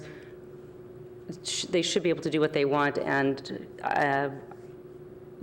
with looking at the remedies available that I'll get to as I go through more chronologically, but just high level, that's my general feeling that there should be sort of a give and take in allowing a balance of a private property owner to do as they please with these other stated goals.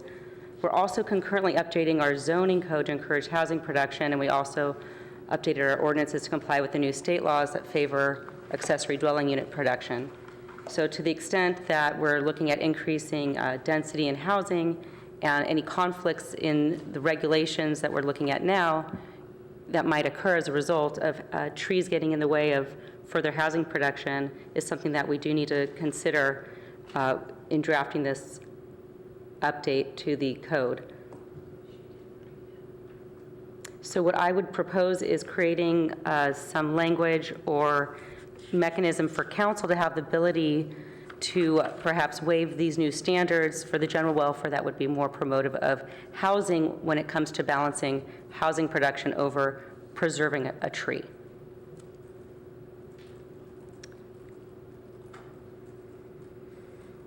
Going to 810.01, which is the very beginning, the stated purpose. So we're establishing these procedures and standards to encourage the preservation of trees. And I would just consider adding some sort of language, or again, at least advising council of the need to balance any possible conflict with competing city priorities to remove barriers that would be increasing our housing supply. In the definitions section below that, I start running into some problems with the protected tree section. Perhaps this was answered. Are redwoods listed in the urban forest master plan?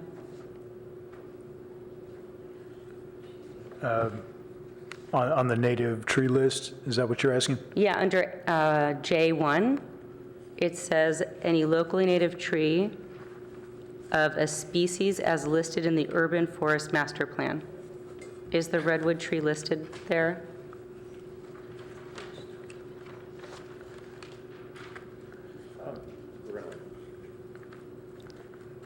Looking it up.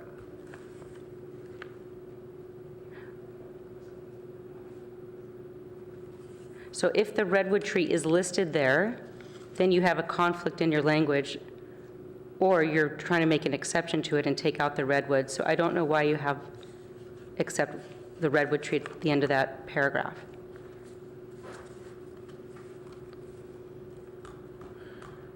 I'm guessing it is listed, and that's why you're taking out redwood trees, perhaps.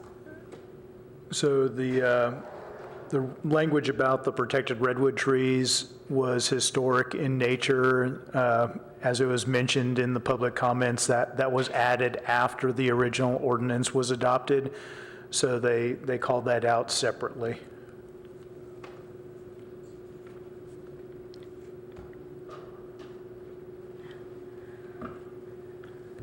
I just want to confirm that when we're looking at J1, it's not including redwoods as a protected tree, correct? No, I'm asking whether or not this, my question is whether or not as written this includes redwood trees or not, because it possibly has a contradiction in itself.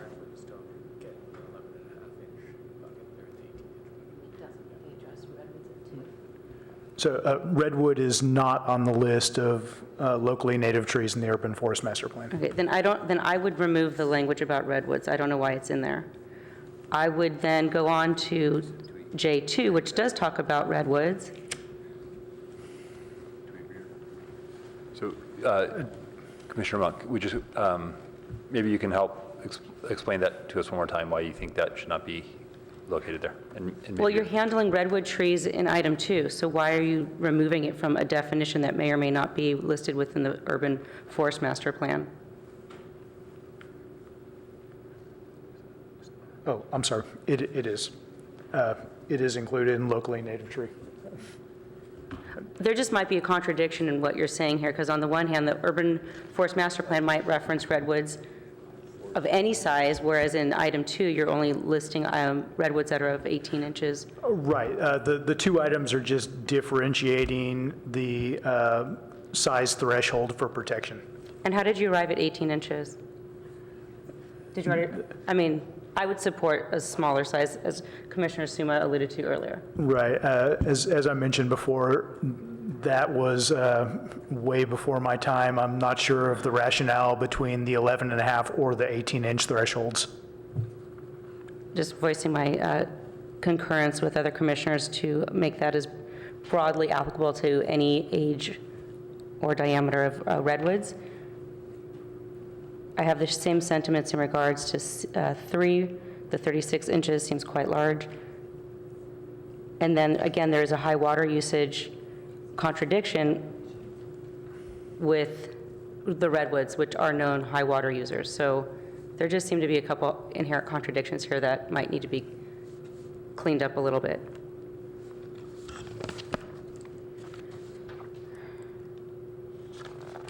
I think we went into the 30 feet pretty in depth.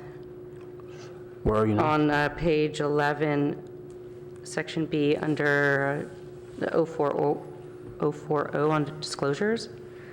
You know, I just don't know how feasible it is to go onto someone else's property within 30 feet to have to put a disclosure of what's on someone else's private property.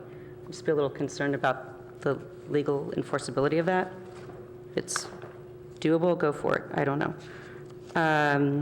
Under prohibited acts, 050. So I just have a little bit of a question about the language and what you're trying to achieve here. If you look at A, it starts off with in the absence of development. Before that, it says, it shall be a violation of this chapter, except as allowed in this section, in the absence of development. So when you just read that as one sentence, it doesn't make a whole lot of sense because it seems to be a negative. So can you maybe explain what is meant by in the absence of development? That just sort of appears to come out of nowhere when I read this chapter, or this section of this chapter. So during the process of reviewing development applications, whether those are planning applications, building permits, or otherwise, there's always an opportunity to review potential impacts or removal of trees. Apart from development, so there's no development activity occurring, there are situations where we still want to review a tree removal before it occurs, particularly if that's a protected tree. When you read this now a second time, is it clear to you that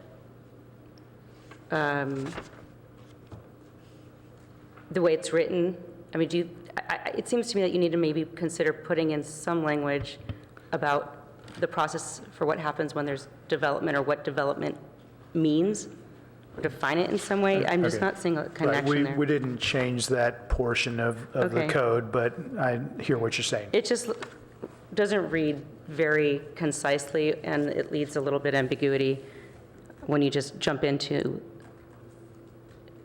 section A, in the absence of development. Maybe just clean up the phrasing of it. And then the reason why that A section is quite important is because it's referenced 2 other times in the subsections below. The tree should be removed pursuant to subdivision A, and it's mentioned that in the other 2 examples. So I think how A is written is very important and needs to be crisp and clean and concise, and not leave room for ambiguity. And when I read it, I'm a little confused on it. It's not really clear to me under what circumstances they can't be removed, the way it's written.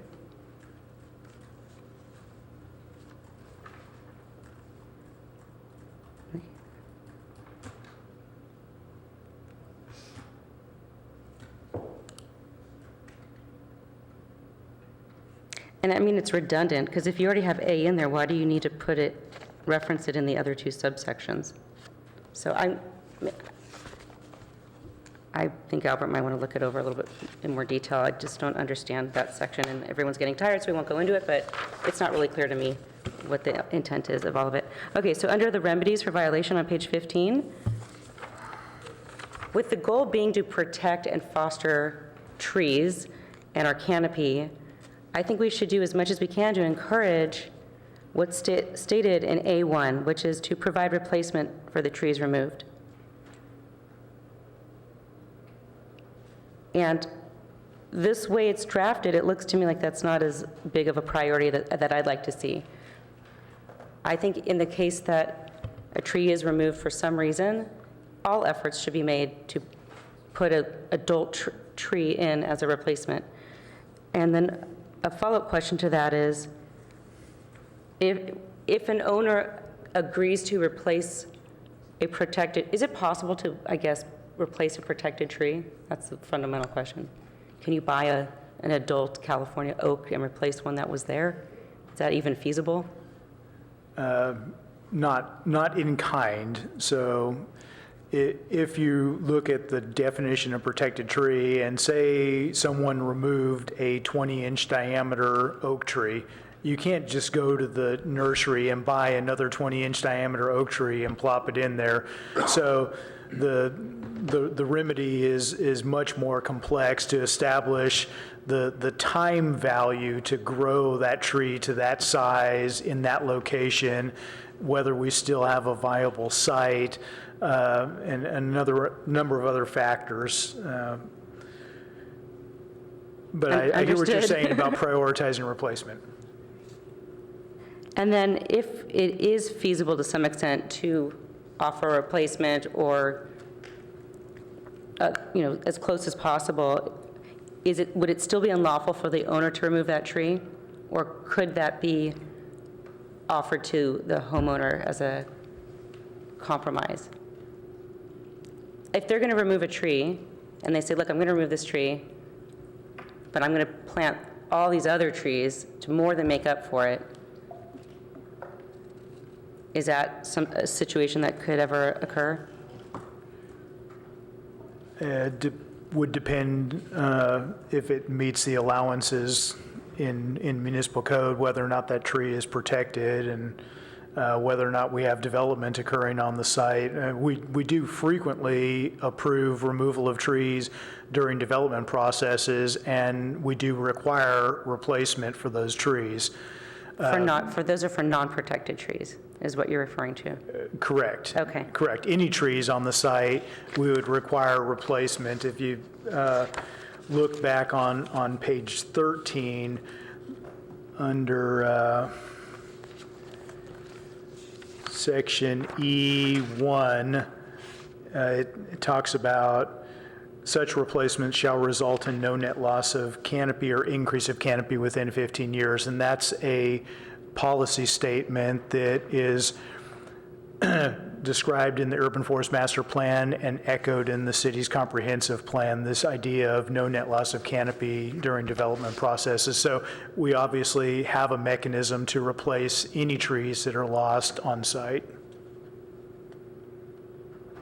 Okay, and I think that was just also changing what was written prior, because I think that was covered to some extent in the older draft under C2, where you talked about tree removal and replacement.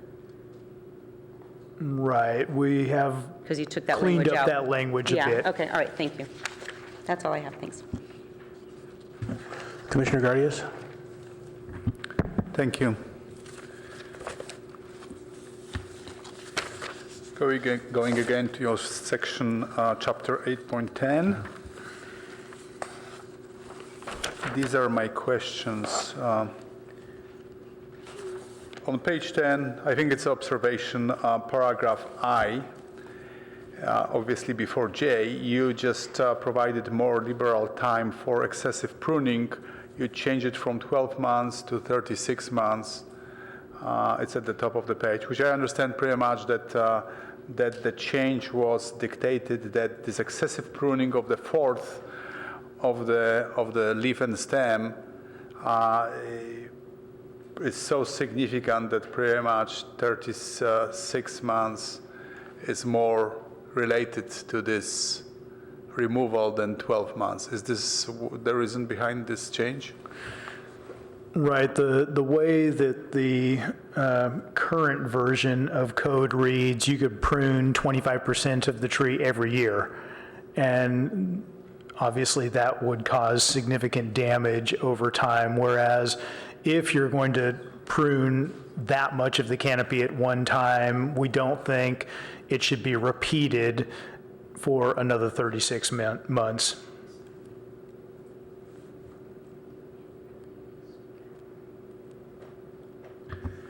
Next item is to those paragraphs that actually were discussed by my predecessors.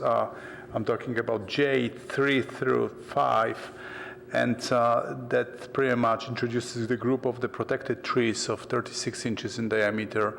So do you know what group of trees would be protected? Do we have any understanding which properties and which trees on those properties would be affected by this change?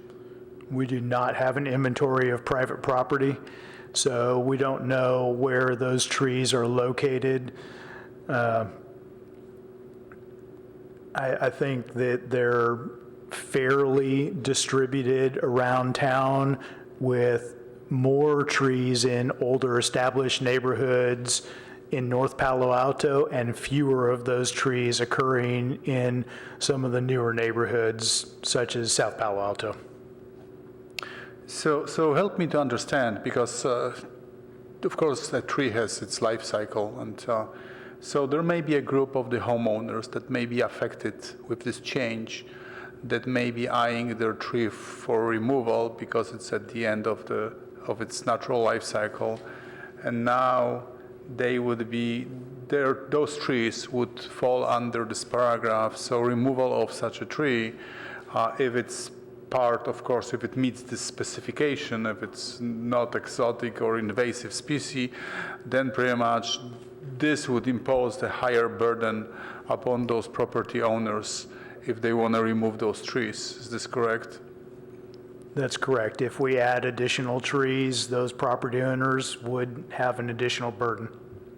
Yes, my observation is like this, right? If we could either phase it in, public and those specifically, they have those type of trees are not finding themselves tomorrow that they have to pay the additional dollars to pretty much provide the proof for the removal and additional expense. So we could either phase in those paragraphs within some period of time, say couple of years, or just limit somehow the impact of these paragraphs by either defining the age of a tree above which this 36 would not be applicable, or somehow mitigating this paragraph by some other factor to still allow those that had plans for within the next couple of years to remove some trees, so they don't carry higher cost. Would it be possible? So other than diameter, there's not an easily measurable standard that we can apply. You mentioned age, and a lot of people do not know when their tree was planted or how old it is, and age does not correlate well to diameter. It does correlate closer to height, but there's only research associated with forest timber species that attribute that correlation between age and height, and not urban tree species, which grow under much different conditions. So urban tree species may have abundant light and water, where their forest counterparts do not. And so you can't even associate those same stand and stock tables to an urban tree of the same species. So really diameter is the only easily measurable attribute that we can utilize for the purpose of designating which trees would be protected or not. Age was the first factor that came to my mind. You're the professional, so I think that you can propose some other factors. There may be, you can provide some mitigation measure by going back to the history and then providing some assessment of some waves of tree planting within the city. I know that there are some periods where there is a popularity of one kind over the other, and I'm sure that you can define something that would allow for those folks not to be surprised and then also pay too much money for this this maybe justifiable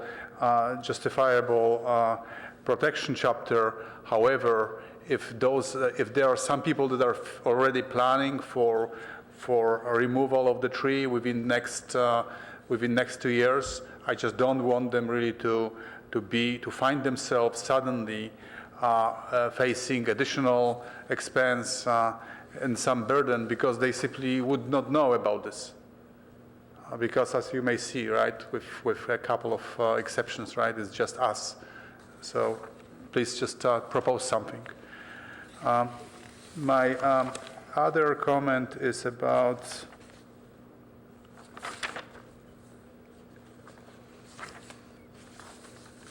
just give me a second. This is on page 10, paragraph removal by this is paragraph K 2, taking any action foreseeably leading to the death. And this is one of those factors is reduced watering due to a landscape change. So I was just thinking that that's the last thing that we want to do to water a tree. We should not be watering a tree. So what leads you to this this conclusion that reduction in watering tree could cause its death? I think it's otherwise. So we did have a number of instances of trees dying when we had the drought, and people were encouraged to reduce their home water use. So they just turned off water to their landscape, and that killed some mature trees that were very long established on the site. Yes, I heard stories like this too, right? But I don't really know if, and a couple of trees died in my neighborhood, but there was no proof that it was related to any watering. I will leave my argument. I was taught for many years that the last thing you should do to water a tree, but maybe that's old school. So I'm just bringing it to your attention that it's, from my perspective, it looks strange, but I may not be right. So thank you for your comment. Let me see if I have anything else.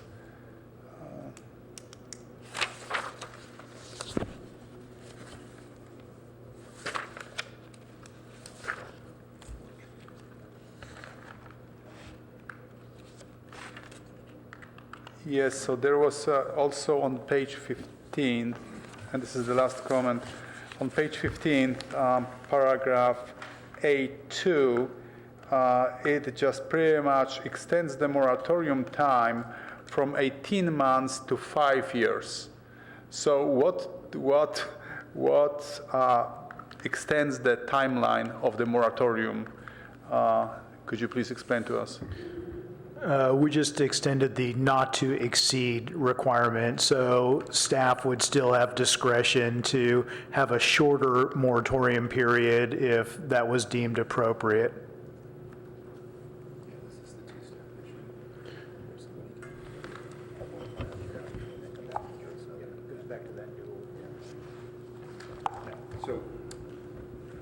So in addition to that, I think there's been some concern about a possible two-step process to avoid the regulation.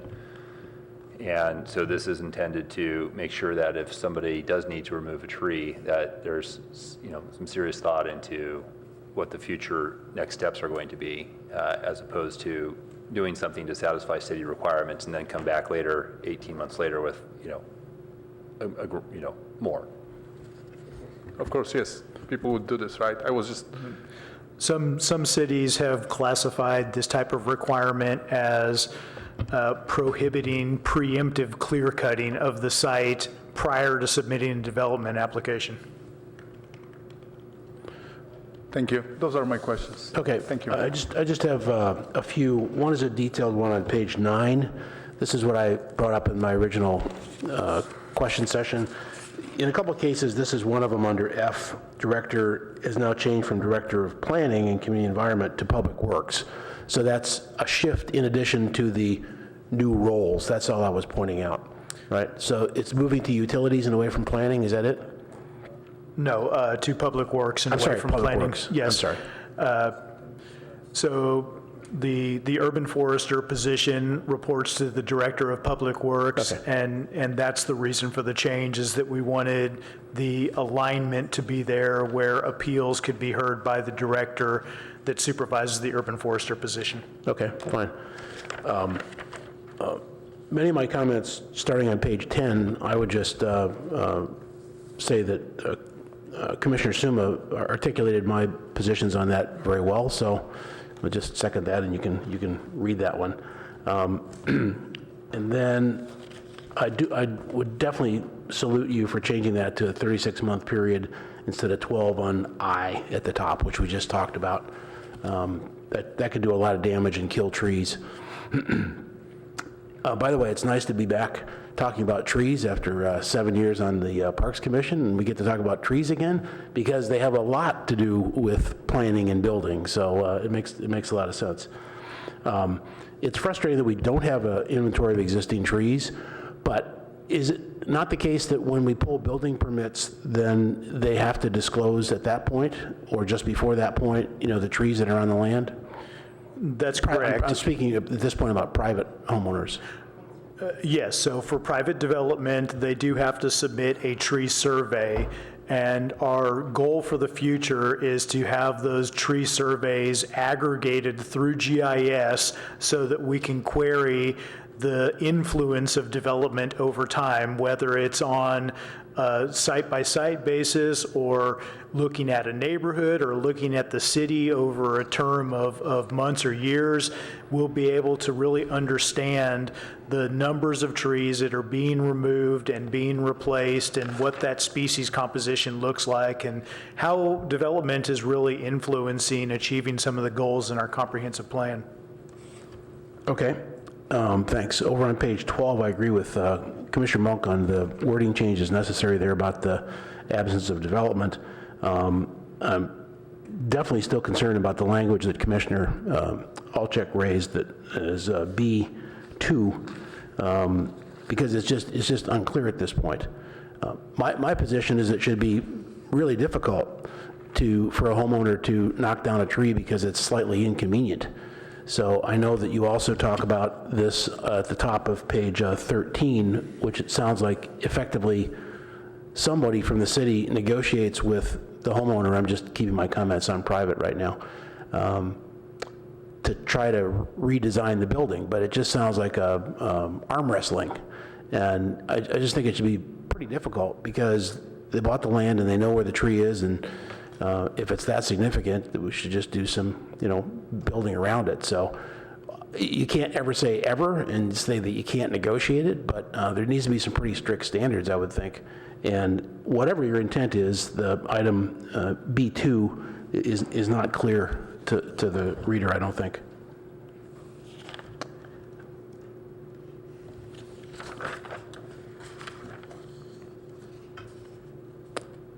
I support 810-080A on page 14. I think that's wise to do that.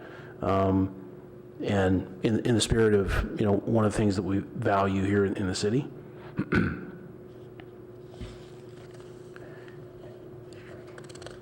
And just lastly, this is actually reinforcing a point that Commissioner Suma made, but in terms of civil penalties, yeah, if somebody is intentionally violating this, that should be a very significant penalty. And for the cost of homes going up, a significant penalty is a pretty big number if somebody violates that. So then in general, I would just say that,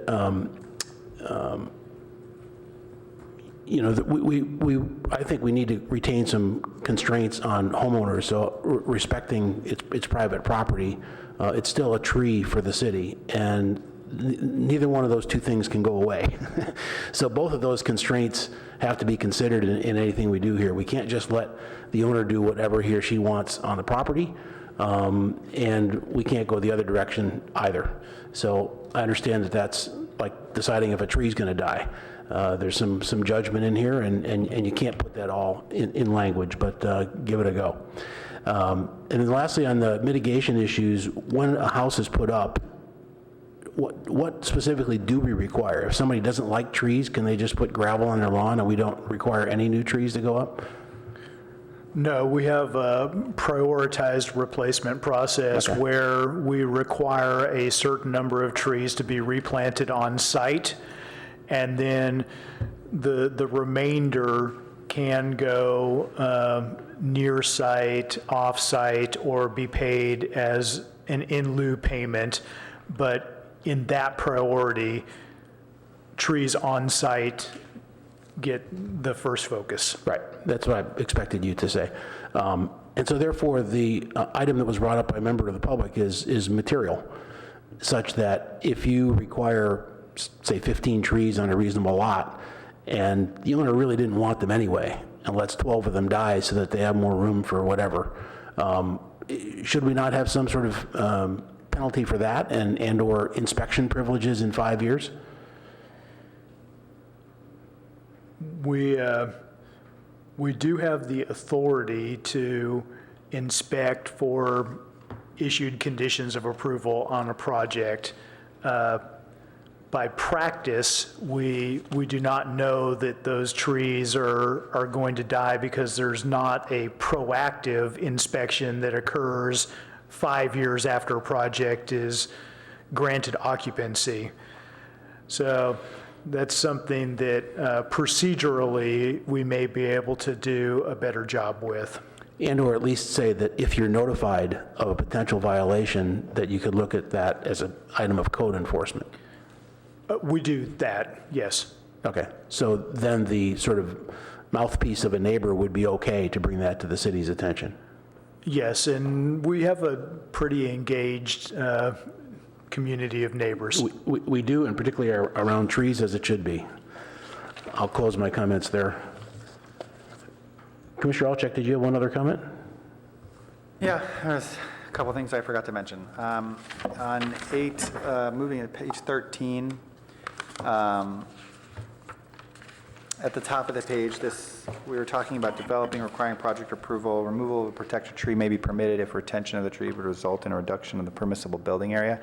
I think that the second sentence here is sort of out of step. It's kind of like the right hand not talking to the left hand. I think, except that no protected tree shall be removed solely to accommodate accessory structure. So based on our experience so far reviewing accessory dwelling units, sometimes accessory dwelling units are built when a house is quite old as opposed to with a new development, and the locations that are sort of optimal for placement of that accessory dwelling unit are really limited. And I think that this is an example of, if you were going to remove a tree because it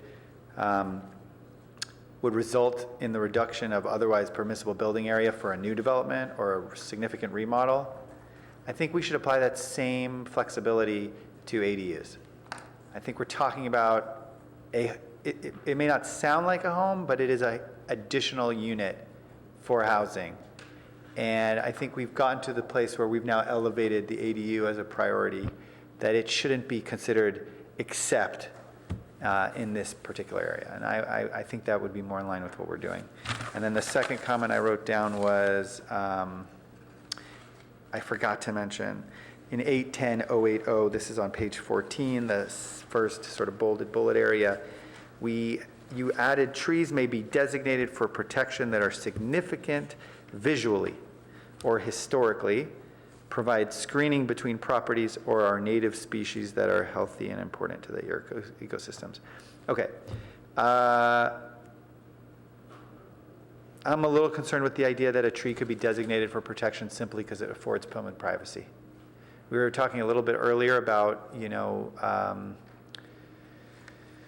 creating maybe a little bit more clarity. I think if the tree is of a certain size at the designated height. I don't think it should be open-ended that theoretically any diameter tree could fit this description, and it provides some privacy for an adjacent property owner, and then, okay, now I can't do anything with it. So,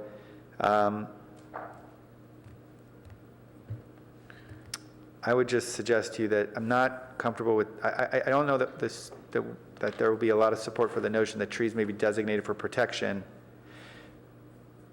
because they provide screening between properties without some other element of,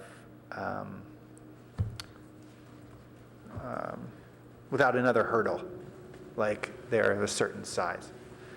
So designation under a condition of approval is a discretionary decision usually made by the planner when they're reviewing an application. And so they would consider the height of the tree, the species, et cetera, and the value that it provides for privacy screening, which is very important to many of our neighbors in Palo Alto when new construction occurs, that we have appropriate screening between second-story windows and, the neighboring property.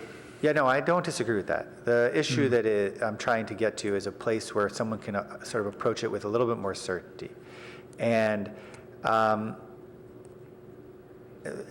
our planners are not immune to the pressure of some very vocal neighbors. And that can be a sort of daunting and unrelenting person in the process of reviewing an application. And so to insulate them, but not just to insulate them, to provide more clarity to the homeowner, I'll give you an example. There may be a tree that provides some privacy. It may be an awful looking tree. And maybe the homeowner has a plan to sort of re-landscape that area, still provide screening. And there may be a loss of screening for a time, but it may be more properly screened with a different sort of format of landscaping. I guess what I'm trying to say is, I think we're raising the status of trees that provide privacy without any other qualification. And I don't know, in your mind, would a significantly tall bamboo sort of rise to this level? Maybe it doesn't. No, it's grass. What'd you say? It's bamboo's grass. Okay. Or weeds. I think you understand what I'm trying to say. I mean, yes. In a lot of places, actually, we use bamboo for screening. It's not an uncommon tool for new developments to use sort of clumping bamboo, and it's not quite as dangerous to use as some people would think. Anyways, my point is I think we need a little more clarity there. Let's put some other modifier there that can create some more certainty, so that if it's some citrus tree that, actually, I'll give you a perfect example, a bottle brush tree. Those are terrible. Those can be terrible, I should say. I've heard people complain about them.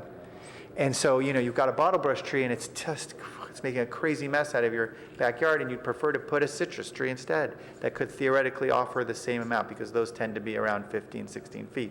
So I'd like there to be more clarity here so that someone's not sort of holding somebody else hostage to a landscape plan that they don't love. Right. I understand. Okay. We can also put that in the policy manual, the landscape and tree technical manual, as opposed to code, if you think that would be more appropriate. I mean, the idea is we're still protecting the big trees and the significant trees. Now we're starting to protect the much smaller ones that are not 36. I mean, this could be any size. And so, well, what flexibility do we really want to give homeowners to choose how they want their home, their backyard to look, when we're talking about trees that might only be 12 feet tall, 14 feet tall, that still provide privacy? Commissioner Monk? I'm sorry, Commissioner Suma. I was looking at the wrong number here. So I just want to thank you again for extending protections for trees in Palo Alto. I think it's incredibly important, and I'm very happy to hear about you aggregating information from tree surveys from applications. That's a great idea to do, and to create a database. And I did want to acknowledge there's a member of the public who has left, I didn't catch her name, who spoke about the problems of enforcement and maintaining required trees. So even though she left, I wanted to thank her for saying that, because that is a big thing. And I think your best tool, or Nosy Parker, for that is Nosy Parker neighbors like myself. And I did want to mention also that there are times when a tree is really in the wrong place on a lot. There was a situation recently in Barron Park where there had been a tiny, I think it's 853 La Parra maybe, where there had been a tiny cottage on this lot, and there was this gigantic, like 350-year-old oak tree in the middle of the lot. And there was a good outcome, and there's creative solutions architecturally to that can really be applied in that kind of situation. So I don't see any of these rules as being draconian, and I think they will result in a much improved experience for everyone. Thank you. Great. Thank you, Urban Forester, Walter Passmore. Thank you and very much, staff. Commissioners. This is very valuable input. Good, thank you. Okay, that concludes that item, and I'd like to suggest we take just about a 8 to 10 minute break to refresh ourselves and think about the next item, which is the PTC bylaws and procedures.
try to go for 9 o'clock? I like that idea. I like it. I'm willing to speak to restrict speaking to 2 minutes a person. You're the most verbose. On each I yield the floor to Commissioner Monk for that comment. on each go-around, if you will. I would accept that restriction. Well, this agenda item is not unfamiliar to us, and we are down to 5 instead of 7, and a lot of this we've gone over before. So did you want to start with something, Council? Sure. So, as Chair Lowing said, we've been over this several times, and most of the material before you, the Commission has already, generally accepted. When we adjourned last time, the one major outstanding issue for discussion was how is the Commission going to count its votes and how is it going to treat abstention? In addition, I've proposed a change here to the definitions of amendments and substitute motions for clarity, because that continues to be an area where commissioners have had questions. And there are a few other minor changes towards the end of the procedural rules, but I'm hoping we're going to be able to get motions on both the bylaws and the procedural rules tonight. So we're going to go through this in terms of new changes, and that starts with yellow on page I3, is that correct? Packet page 12.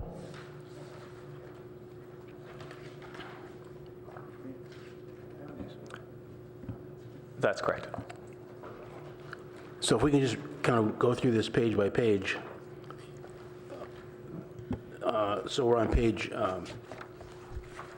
packet page 12, and let's see, Commissioner, is it Commissioner Gardius that you relied on? No. Okay. I do. Commissioner Monk? The section that's in yellow highlight deals with when we have 2 appellants possibly on a quasi-judicial matter, which did happen earlier this year. And the language in that one I thought was okay. It just needed some minor edits, but I don't have the original language in front of me, so I don't recall exactly what was there. But in the instance of 2 appellants under this circumstances, if you have 2 appellants and based on the last part of it, that they each get 5 minutes for the opening presentation and 3 minutes for a rebuttal, that gives them each 5 minutes, that comes to 16 minutes. So if you have 3 appellants, this total of 20 minutes, I just don't really follow why the total of 20 minutes is in here. And is there a limit on the number of appellants? So this language is basically taken straight from the council's policies and procedures for multiple appellants. There is no limit on the number of appellants.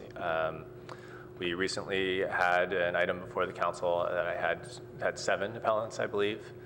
And the rule is that when you have multiple appellants, that they share 20 minutes for opening and 6 minutes for rebuttal. So if you had 2 appellants, each appellant would get 10 minutes for opening and 3 minutes for rebuttal.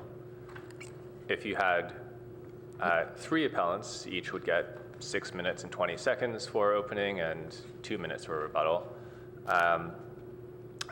with the floor that no one will have less than 5 minutes or less than 3 minutes for rebuttal. So I guess if you had 3 appellants. Regardless of the number of appellants. So you're saying the bottom part, when it's saying an individual appellant, you mean when it's when there's only one appellant, is what you're saying?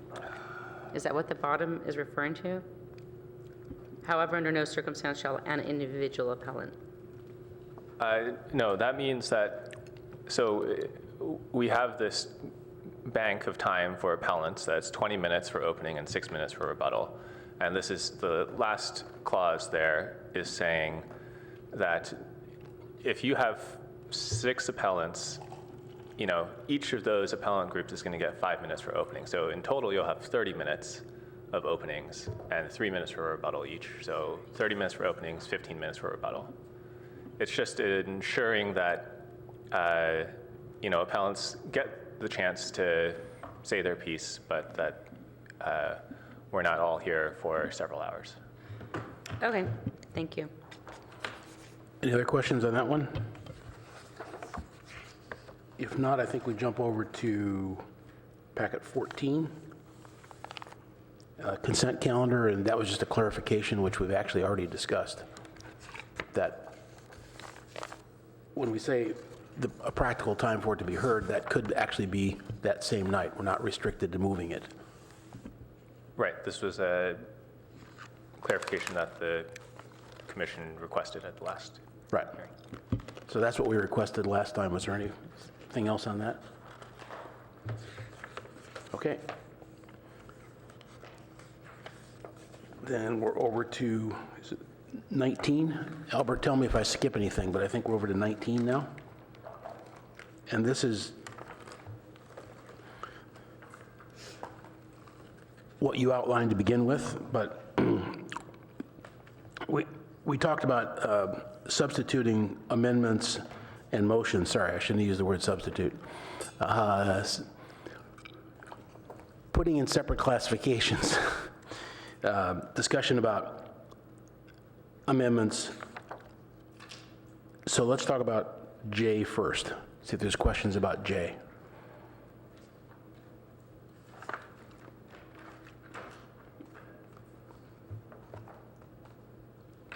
So this is an unfriendly amendment to a motion. Everybody understands that process? Okay. So then we're on to K, substitute motion. And there's been a lot of discussion about this in the last few months.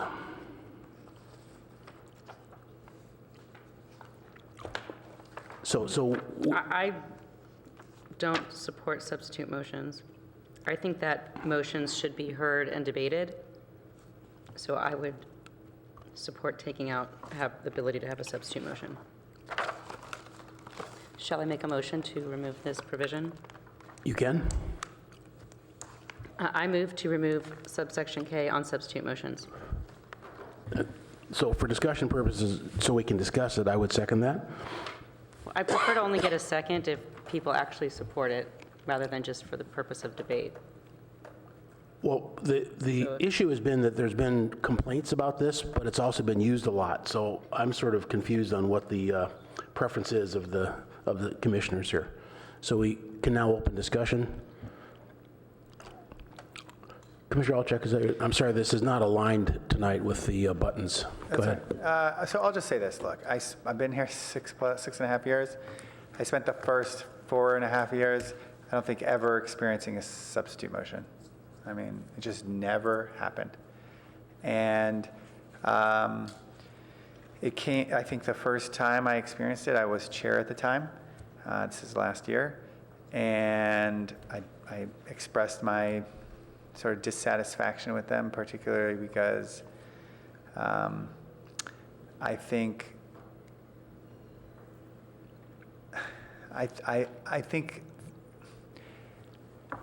especially when we have a commission that is to some degree sort of polarized on issues, I think allowing votes to be had is an exercise in compromise in and of itself.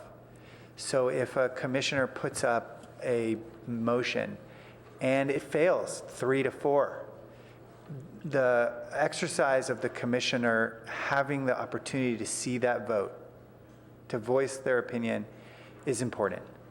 I think sometimes the substitute motion I understand the idea of it enhancing the efficiency of the voting process. I would argue we have not seen the results of that efficiency. I don't think our voting process has been efficient. And so I don't know that we're achieving the goals, right? A substitute motion turns the conversation in a different direction. If a majority supports it, boom, we're done. We don't have to spend any time on that previous motion that may have not had any support. So are you supporting the motion that's on the table? What I'm trying to say is I would support that motion. I would have seconded it for the purposes of this discussion, and I would support that motion. But I will say this. My hope, and I stated it last year, would be that we wouldn't need a rule against it. That we would operate a process where commissioners didn't enlist that tool out of a courtesy for the idea of allowing votes to happen. There's a part of me that thinks we shouldn't need to restrict it. We should be restricting it on our own sort of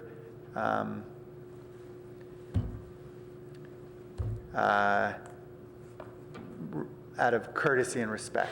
And so it's a tool. It's used on the city council level. And so I have a little bit of a hard time saying what we're going to take it out of our rules, but I wish we didn't use it. Well, let's get everybody on the record if we need to go back for another quickie weekend. Commissioner Gardias? Yes, thank you. So I think that it's just one of the normal rules. I am just a little bit surprised why we would be arguing against this. I mean, it would deprive us from just a normal tool that different bodies have.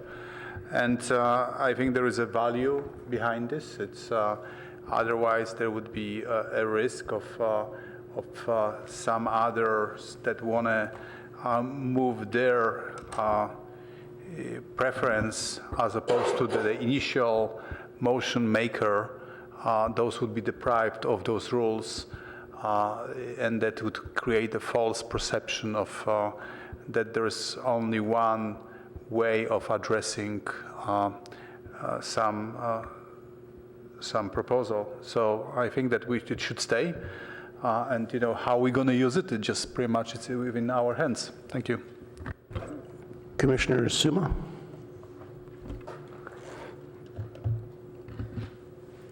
So I support what is written here in K, and I actually don't feel like we've used it very much. To be honest, I don't feel like it's become sort of something we've done to hurt one another's goals and to keep from hearing one another. I think I used it once since I've been on the commission. And I agree with Commissioner Gardias that it's kind of a normal tool for a body like this to have, and I think it's good when we align our procedures with the councils also. So I appreciate it for that reason, and so I am in support of retaining it and the language proposed.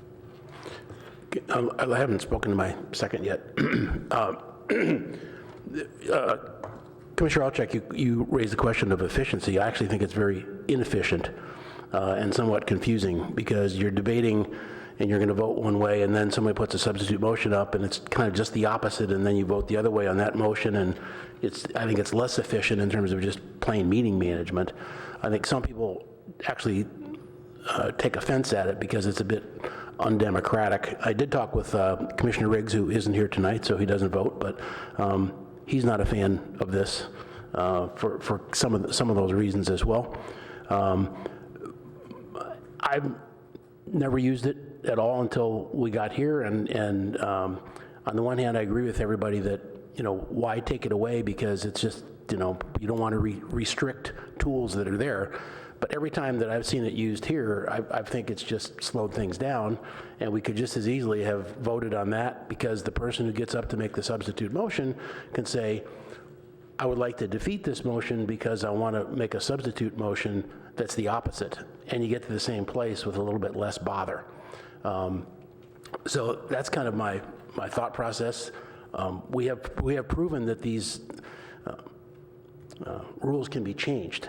So if we leave it in and decide to change it again in a few months, that's not a big deal. And I'm very respectful of my colleagues who think that it's another motion that we could use, and why take it away, particularly since it's consistent with council.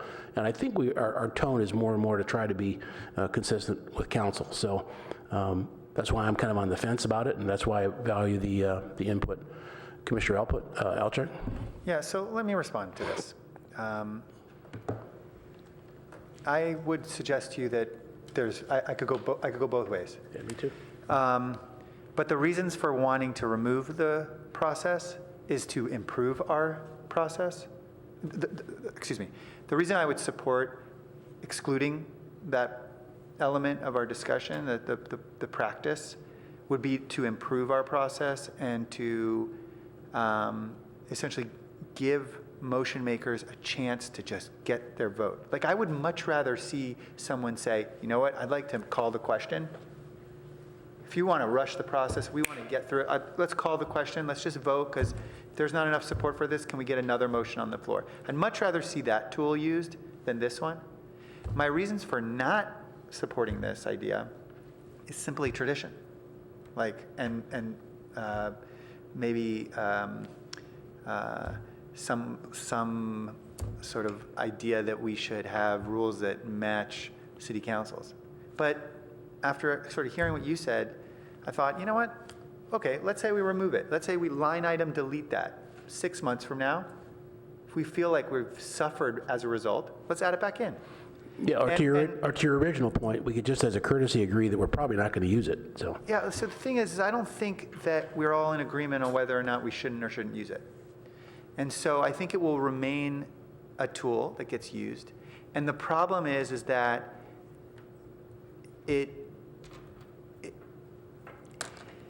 it's like campaign finance.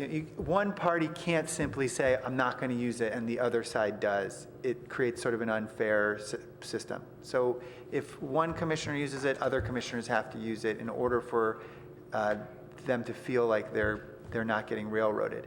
You can't simply have someone, I'll give you an example. I have come to meetings having had conversations with, let's say, one commissioner ahead of time. And a part of the conversation has said, don't be the first one to move. I know how you feel about this issue. Do not make the first motion. So now what is the benefit of me prolonging my interest in making a motion to have a discussion on a topic simply so that somebody else can make the motion and I make a substitute? Because if I go into the meeting worried that if I make the first motion, someone's going to substitute and I won't get a chance to vote. So I'm telling you, I think the process has been harmed. I think it would be wise to line item delete it. And if we find that somehow our process has suffered because of it, let's get it back. I would be happy to line item delete it with the condition that in December, or I shouldn't say December, in 6 months, we review it. Like 6 months time, automatic review of it. I would support that because I think it has harmed the way I approach our meetings and it has affected efficiency in a negative way. It shouldn't either way because we're going to vote on the motions one way or the other. But Commissioner Suma had a follow-up? So I can kind of see what you're saying about this, Commissioner Alchuk, but I would really like to ask you then why you used it if you think it's a tool that shouldn't be used. Because that's what I don't get. So I've been in a situation where I've come to a meeting, made a motion, and it was immediately substituted. And that felt, that did not feel equitable to me. I wanted to have a vote, even if it represented a failed vote. I wanted the opportunity to say, this is the motion I would support. I wanted council to be able to see that they took a motion on this vote and it went 3-4, and then they took a motion on a different vote, they took a vote on a different motion and went 4-3. That's instructive because I think when our votes are very close, it's important to see how the minority that represents just a one-off minority would have potentially crafted the ordinance or the motion or the approval. When a motion gets a 1-7 failure, that's a different story. That may not be instructive to to council. But it's the close votes. And so But you've also been on the other side where you did a substitute motion. As a result of that happening to me too many times, I've had conversations, I've had my own strategy sessions where I come to the meeting going, look, I don't want to suffer that kind of inequity. And the only way to get my vote, the only way to get the motion I would like to share is to wait and wait and wait till finally, someone makes a motion and then participate in that same inequitable way. So what I'm trying to say is if there's a fear that someone will do this to you, then it forces you to do it to them. The only way out of it is if we all operate under the premise that we won't use it. And unfortunately, even though you may think we haven't used it, I'm telling you, 4 years, I never heard of it. First time I heard of it was my first year as maybe a half a year before my first year as chair. And then I think probably if you take a collection of our votes, we've probably used it over 75% of the time in this particular year. Not 75%, but it's been used, that's all. It feels like we've been using it almost every meeting. And I'm not going to, you're right, it wouldn't be appropriate to just throw out a statistic. But Okay. My feeling is that it's significant. Go ahead, continue. Yeah, so I wouldn't use it if I thought it was not fair or if it trampled on somebody's equality. And so, but I'm also really tired of talking about this one. So, and I can't recall. I know I used it once. I know you used it once. I just don't have this perception that it's become this cumbersome sort of, stand-in for mudslinging or something at all. So I don't really have a problem with it, so. Commissioner Monk? I didn't actually speak to the motion. Chair Lowing did sum it up for me in a lot of ways, and as did some of the experiences that Commissioner Alcheck shared. I believe that it lends to non-productive and lengthy discussions that are not germane to what's in front of us, because then we start discussing other elements. And when you look at this language here, in the event of dispute, whether the presiding officer has to determine whether it's an amendment or a substitute, then you can even have a whole additional side discussion on whether it's a friendly amendment, and then we do this. There's just a whole additional discussion that it lends itself to. I think it's very time-consuming.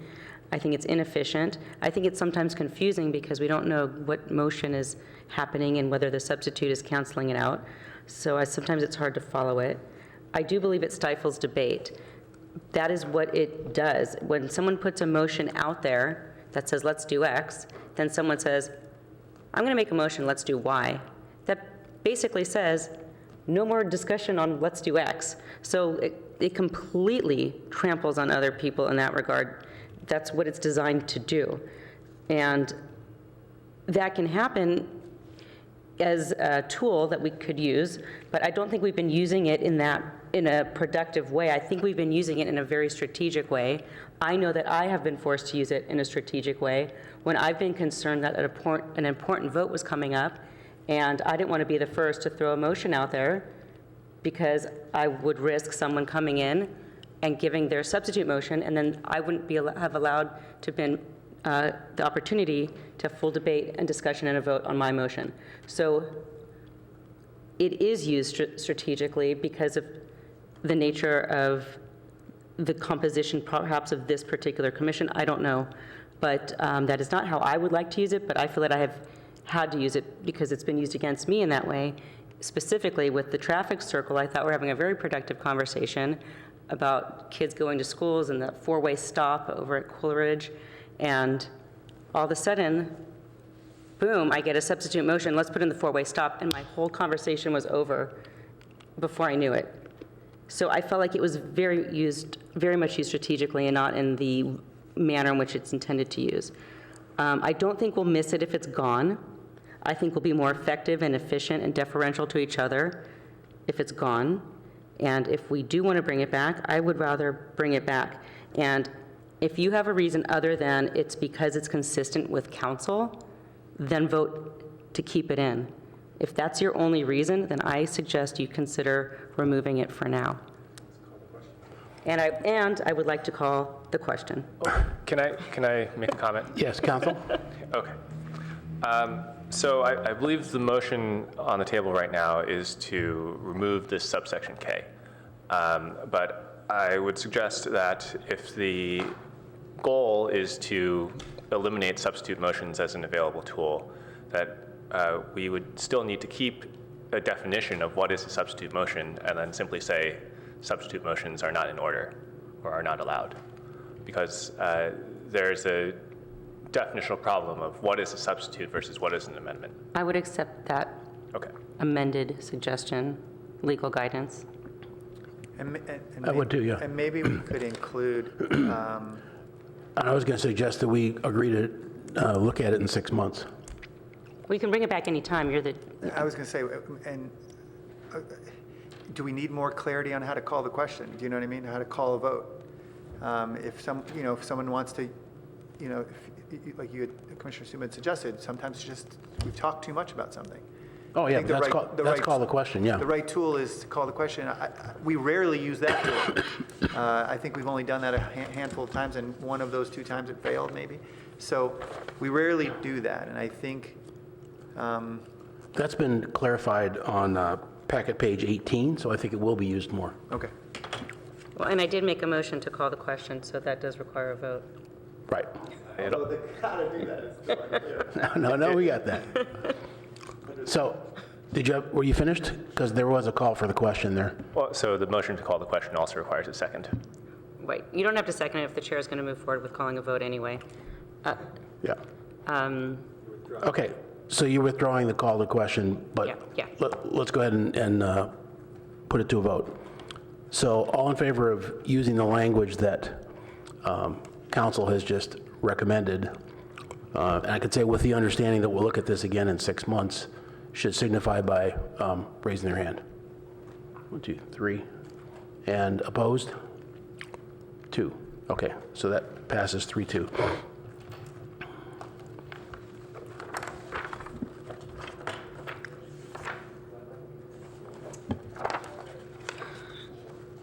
Chair, if I may, on packet page 23, I just had an observation in the language that it could be interpreted 2 ways, just because our English language isn't perfect. But I think however you interpret it, it's the same outcome, so you probably don't need to change it. But typically, you'd want to say a motion or second. Page 22. Packet page 22. Yeah. I'm sorry, I thought you said 23. Go ahead. Oh, perhaps I misspoke. May be withdrawn by the maker or the seconder. I think you're supposed to put like consecutive, respectively. Yeah, that's the word. Otherwise, it looks great. Comment on 4 there? And 23. Page 23? Okay. And no further comments on page 22, withdrawal of motion? Okay, 23. I'm sorry, Commissioner Alchek. Yeah, okay, so I like the language that you've chosen to use in this paragraph. Are you on 9-7? 9-7. I like the idea that an abstainer chooses not to participate in a vote and in effect consents that a majority of commissioners present and voting may act for him or her. I like that idea. I think that if you're,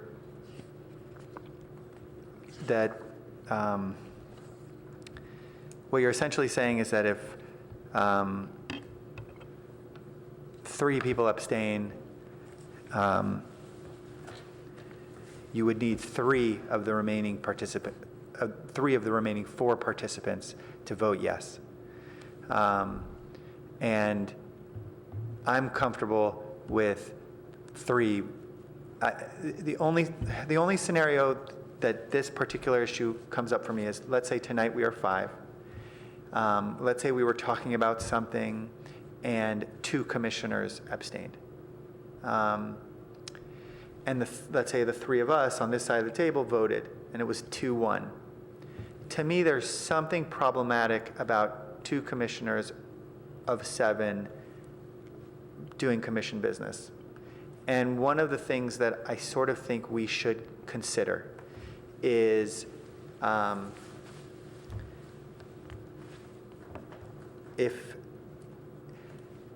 what are the reasons for abstention? We're not talking about just like meeting minutes here. When we're talking about an important issue that is quasi-judicial or of that sort of significance, if you're abstaining, do you need more time? Is it an issue where you feel like staff has not provided enough clarity? What would it take for your abstention to be considered? Why not vote no if you're unprepared to support an action than an abstention. It's only an issue for me when we get down to these smaller numbers. And so if I were to change this, I would suggest,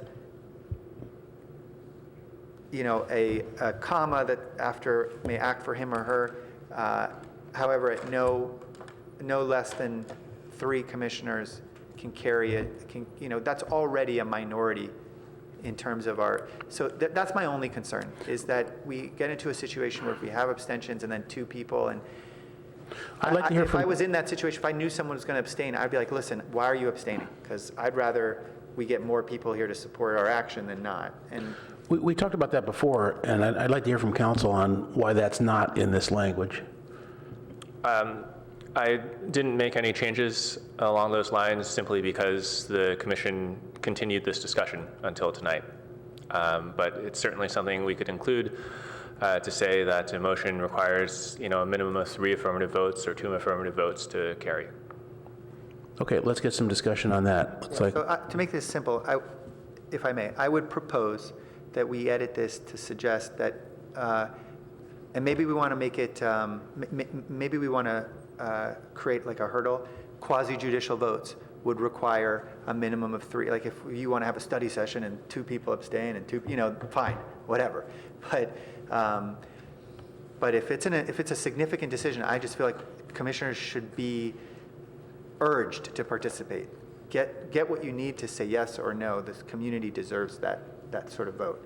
And so maybe it should say for quasi-judicial or I don't know, there's another category that I'm maybe missing here.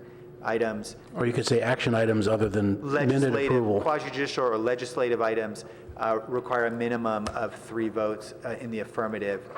That would make me more comfortable with this. That would be my. Let me suggest a motion that would add that language. I thought that language was in there. No. No, that's what I just asked for.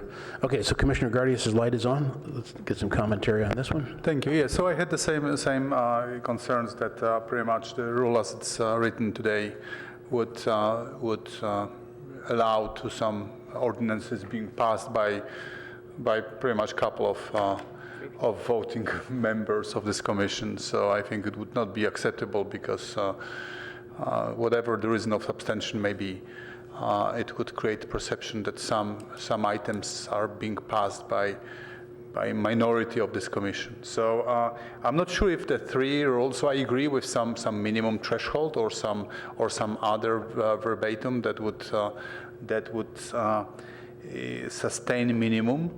I don't know if 3 is the right threshold. Or sorry, Commissioner Gardias, just to provide clarity, the only reason I selected 3 is because we have a minimum requirement of 4 commissioners present, and so by definition, currently 3 can carry the day on commission business because we have a minimum of 4. That was the only reason. I understand. Okay. So I'm not really sure if 3 is the right number or it should be different number. So maybe the council could help us with some parliamentary rules for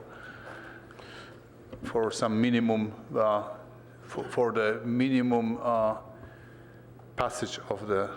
Minimum affirmative numbers. Exactly. So this is purely an item of policy for the commission. But I have heard that there's a motion, and I'm not sure if there's a second yet. What was the last part you said? There's Commissioner Alchek made a motion, and I haven't heard a second yet. Oh, okay. I was suggesting for the purpose of the debate. Yeah, I'll second that. Were you done with your comments? We have other lights, so we can come back, but Commissioner Monk? I believe the edits that Albert proposed should be incorporated. We're a 7-member body, and if there are folks that are not here, but we still have a quorum, we proceed with business. That's why there's 7 of us. Our council's going down to 7. I don't know that we need to have more than what's required by our own rules for voting.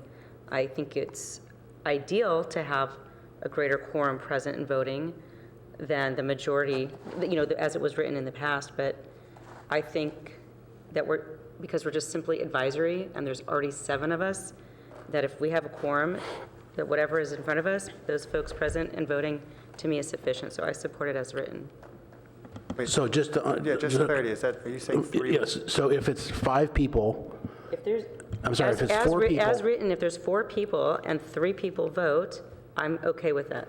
So legislation, Because that the almost way we happened do if it. his traffic was horrible. What happens if there's 4 But action people item... and 2 abstain? Yeah, action item could be 2-1 or 2 abstain and a 2-0. Right. In that case, it doesn't pass. But as it's written, it does. As it's written, if, Well, we haven't gotten to, that's what, my proposal is to suggest that, yes, this is fine, except you need at least 3 people. You always need at least the minimum majority of a quorum then I would for prefer that if it... quasi-judicial and legislative action. I would prefer the language to be that if the effect is that the motion doesn't carry, to continue it on a quasi-judicial in the result of a tie. The motion would carry as written. The motion would carry with an abstention. If there were 4 of us tonight and 1 abstained, 2 abstain. 2 abstentions 2 could abstain of the 4. and 2 support it then. And it would be 2-0 in favor of an motion or against a motion, and it would carry. Right, and as it should. Well, that's fine. I'm not Because arguing. if you're abstaining, then you're consenting to Okay, those present and all voting. right, so let's get Commissioner Suma's... Otherwise you put a no vote. Let's get Commissioner Suma's input. I agree with Commissioner Monk. We have a quorum of this body, we should conduct business. If there's 4 present and 2 abstain, then it's, they could have also voted no, the abstainers, and carried the vote. I don't see what the difference is. Sorry. Do I have to repeat it? Yeah, please repeat. I agree with what Commissioner Monk said. If we have a quorum of this body, we should conduct business. That's our responsibility. It doesn't make any difference because if 2 abstain and 1 says yes, the abstainers could have voted no. They chose to abstain in this case. I would be amenable to saying on a quasi-judicial matter, because it's this kind of a different thing, there could be an automatic that we would continue it if in the case that there was only 1 affirmative vote, just to try to get it heard by a larger body, a larger group of this body. But I don't see, no one, you wouldn't, if there were 2 of you that disagreed with whatever the motion was, and you felt strongly about it, you would vote no, and it would carry. So I don't really see what the need for this at all, and I think it's sort of getting down into detail that is sort of speculative about how people might use abstentions, which I don't really think you can do. So if you think it would be more fair to the applicant on a quasi-judicial matter to automatically continue it in the case there was only 1 affirmative vote that counted, I think that would be fine. I'll let the maker... I would actually be amenable to that. I think that's persuasive in the sense of just getting it around quasi-judicial at this point, because realistically, and I'm sorry to sort of say it this way, but regardless of why you're not prepared to vote no, you're not voting. And you've had all the same chance as everybody else to do your research and to do your analysis and to listen to your fellows. And if at that point you say, no, I'm not going to vote, well, you had your shot and you have a responsibility to show up and make a difference. So I would be amenable to that, but... Yeah, so just so we're clear, my suggestion here is not out of any sympathy for an abstainer. My suggestion is that the community is owed a sort of thoughtful review. And we were 7, but obviously schedules, there's a reason why we have decided collectively as a community that 4 is the quorum. And so we are comfortable as a body, as a city, doing business with 4 people. But the idea is that those 4 people will participate. And the problem is that when 1 or even 1 of the foursome decides to start abstaining, and then you've got a vote between 3 people and 2 say yes and 1 says no, well, I guess what I'm trying to say is my preference would be count the abstention as a vote so that the majority has to be of those present. If you're going to say the quorum is 4 and you've got 4 people, then don't say the quorum is then 3 for the purposes of this vote. You need a majority of a quorum to pass, to sort of enact business. The problem is that an abstainer reduces the size of the quorum in some respects. It says, okay, well, we're actually going to do business with just 3 people who are participating, and a majority of the 3 are going to carry the vote. So my preference would be like, listen, if you're going to say, I'm abstaining, okay, great, we only have 4 people here, then in order to pass this, we still need a majority of the people present to vote in the affirmative, and that's 3 votes. So you're counting the abstention as a no vote, but not in support. It's kind of a no. Right. So, which, by the way, just so we're clear, that's what we used to do. We used to treat abstentions as no's, and you still needed a majority of those present. Only now we've changed our language to say, to be more clear, that says an abstention is actually allowing the majority to carry, and then not counting them as a part of the total that the majority should be figured into. And that's my inherent problem. right, but by changing this motion to quasi-judicial, it elevates those crucial ones where our vote is most important. And our but wait a second, and our safety valve here is that if we're voting on something 2-to-1 because we couldn't get any more commissioners than that, that too says something to the council. And they can look at who's abstained and whatever, and it's still just a 2-to-1, and then they can do what they want with it. And or secondarily, we can say, look, as Commissioner Suma said, if there's a situation where we say, now we really want more people present, if you're really going to abstain, then I move to continue this item. That's another way to solve that problem. Yeah, so here I would suggest to you that first of all, my motion was to elevate quasi-judicial and legislative, that would be like ordinance changes, to require a minimum of 3 affirmative. That's my motion. My motion is to elevate those 2 scenarios to require a majority of our quorum requirement. And my point is if we do something like that, we essentially apply pressure to an abstainer. We say, look, if you abstain and we don't get a majority of people, then this just comes back to us. I mean, like, you know, the next vote may be to continue, which would not be a quasi-judicial, you know, anyways. Okay, Commissioner Monk? I believe the language as written is far more clear than what we had before. It's very clear how an abstention from a vote is treated. It was not clearly written before. So I definitely support the language. I don't agree that you should treat someone who is abstaining from a vote as someone who's not here, because they are here. They have participated in the discussion, and they have their reasons for not voting. And I feel like we need to respect that. And they know that by them not voting, they're consenting to the majority, and that's their prerogative.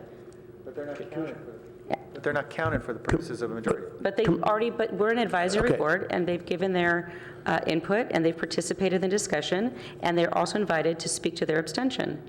And they know that by participating in the vote, that they're consenting to the majority. I just think it's cleaner the way it's written now. I think it was very confusing the way it was before, and I'm not really clear what the motion is on the table. Commissioner Suma? I'll fix this.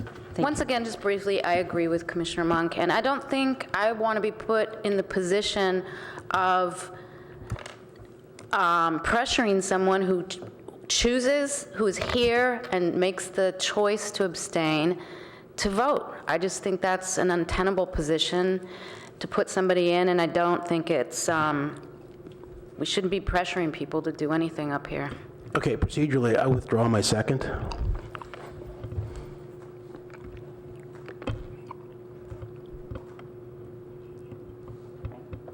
Yeah. I Notice I didn't propose a substitute motion. Yeah, it's fine. Look, I have a feeling this won't happen. First of all, I don't know that we've ever had 2 abstentions, but... Okay, unless there are any other suggested changes to that item, then the text stands as edited by council. Thank you. Chair, I did have one I'm sorry, go ahead. Comment on packet page 29 for staff. Oh, yeah, we're just going over there now. At the bottom of that page, section D, study sessions. I think there's some language that we might want to consider cleaning up in regards to public comment. based on our practice. Yes, I understand that, and I guess I would suggest that we take out the language saying that public comments will be held at the end of a study session. Just delete that sentence and packet page 29, the current rules for some reasons say that public comment will be taken at the end of a study session. I think we just delete that sentence. That will be more consistent with actual practice. And then in regards to retreats above, could I just invite staff to include that, maybe in November of each year as an agenda item to solicit dates from commissioners for an early retreat in the January, February timeframe? Yes, we'll do that. Thank you. Or after, maybe you start soliciting dates at the end of the year for a retreat to occur after City Council sets its priorities for that year, would be the recommendation. We might forget to ask you for a retreat, so. Nah, we wouldn't do that. Okay, so that's the end of the procedures, and we already did the bylaws, correct? Yes, I just need a formal motion on the bylaws and a motion on the procedures as a whole with the amendments that the commission has suggested tonight. Can we get a motion in that regard? I'll make a motion tonight that we adopt these new rules and guidelines with the changes that we made tonight and the previous evenings. Need a second? Second. Second by Commissioner Suma. Any other discussion? All in favor, signify by raising your hand. 1, 2, 3, 4. Opposed? 1. Would you like to speak to your minority view? Yes, of course. I mean, the only reason why I voted no is pretty much that because of the removal of the substitute motion. Of course, we can work without it, but I am more concerned about some publicity, although there's nobody here in this room. But we collected number of the bad press in the past because of different reasons. And removal of this tool may contribute to follow-up comments on that bad press that we collected in the past. And I am concerned about this. That's the reason. Thank you. Okay, thank you.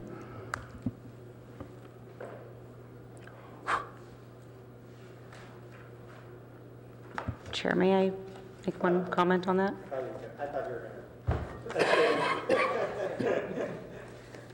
If you like, yes. Yeah, I actually, I don't mean to have a dialogue directly with a fellow commissioner, but I actually want to commend this commission for taking the action to remove the substitute motion, because I think it will look more cohesive and more effective as a body.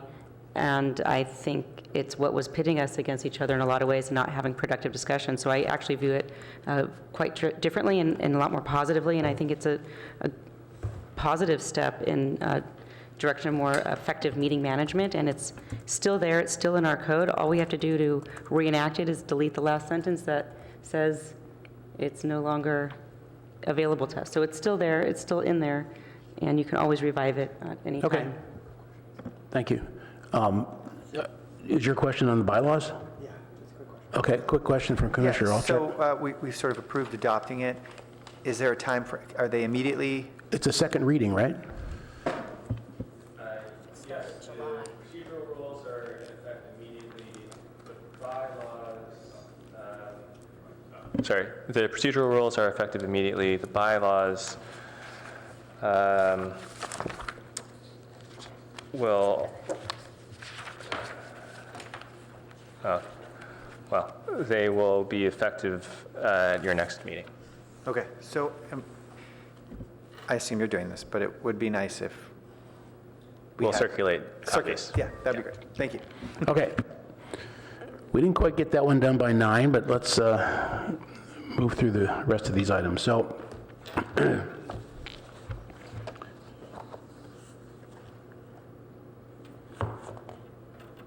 We don't have any minutes to approve, and I don't believe we have any committee items. Do we have commissioner questions, comments, and announcements? And then we'll move to future agenda items. Commissioner Gardias? Yes, so there's a Moonline Walk and Run on the 21st of September. I think we should make it compulsory. No substitute motion is allowed, so let's just vote for, and let's all show up. It's not in the bylaws. I signed up for the run for 5K. You know, you guys may run, you may want to walk. If you don't want to do either, just show up and just talk to us. Thank you. Any other comments or announcements? Just a question for Sorry. staff on the housing work plan ordinance. No, that's what we're going to now. Oh, We're just going to, the next agenda items. yeah, so September 26th, we still look like we're on track for that? Yes. Good answer. Good answer. And the roof deck as well? Do those two items look like they're going to hold? The roof deck is going to be in October, and the Palo Alto Housing Wilton Court text amendment, zone change, will be presented on the 26th of September. Oh, really? So we're doing Wilton Court the same night as the housing work plan? Yes. Okay, and then looking forward, literally, October 10th, the TMA study session? Tentative. Tentative, okay.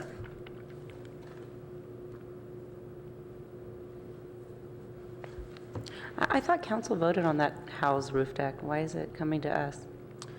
They reviewed a pre-screening application, which is a requirement of the code for policy changes, and they've now submitted their formal application, and so we have reviewed that, and we are getting it scheduled for commission review. Okay.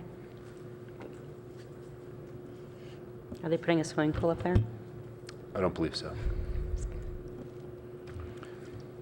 Wake up, people. I was kidding. I made a joke.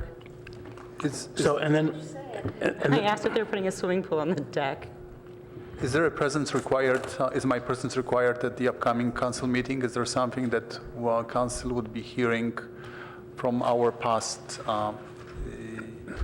discussions? Your presence is not required. Thank you. and then we're still intending to do the housing ordinance again on 1010 as of now? Tentatively scheduled for 10:10. Right, okay. Any other comments from commissioners on the future agenda items? In that case, I would entertain a motion for adjournment. Motion to adjourn? Do we need a motion to adjourn? Yeah. No. He called me on it last time, so I'm staying with it. Okay. Alcheck said second. yes. I've Monk never says heard second. Council said last time. Motion to adjourn. Meeting is adjourned.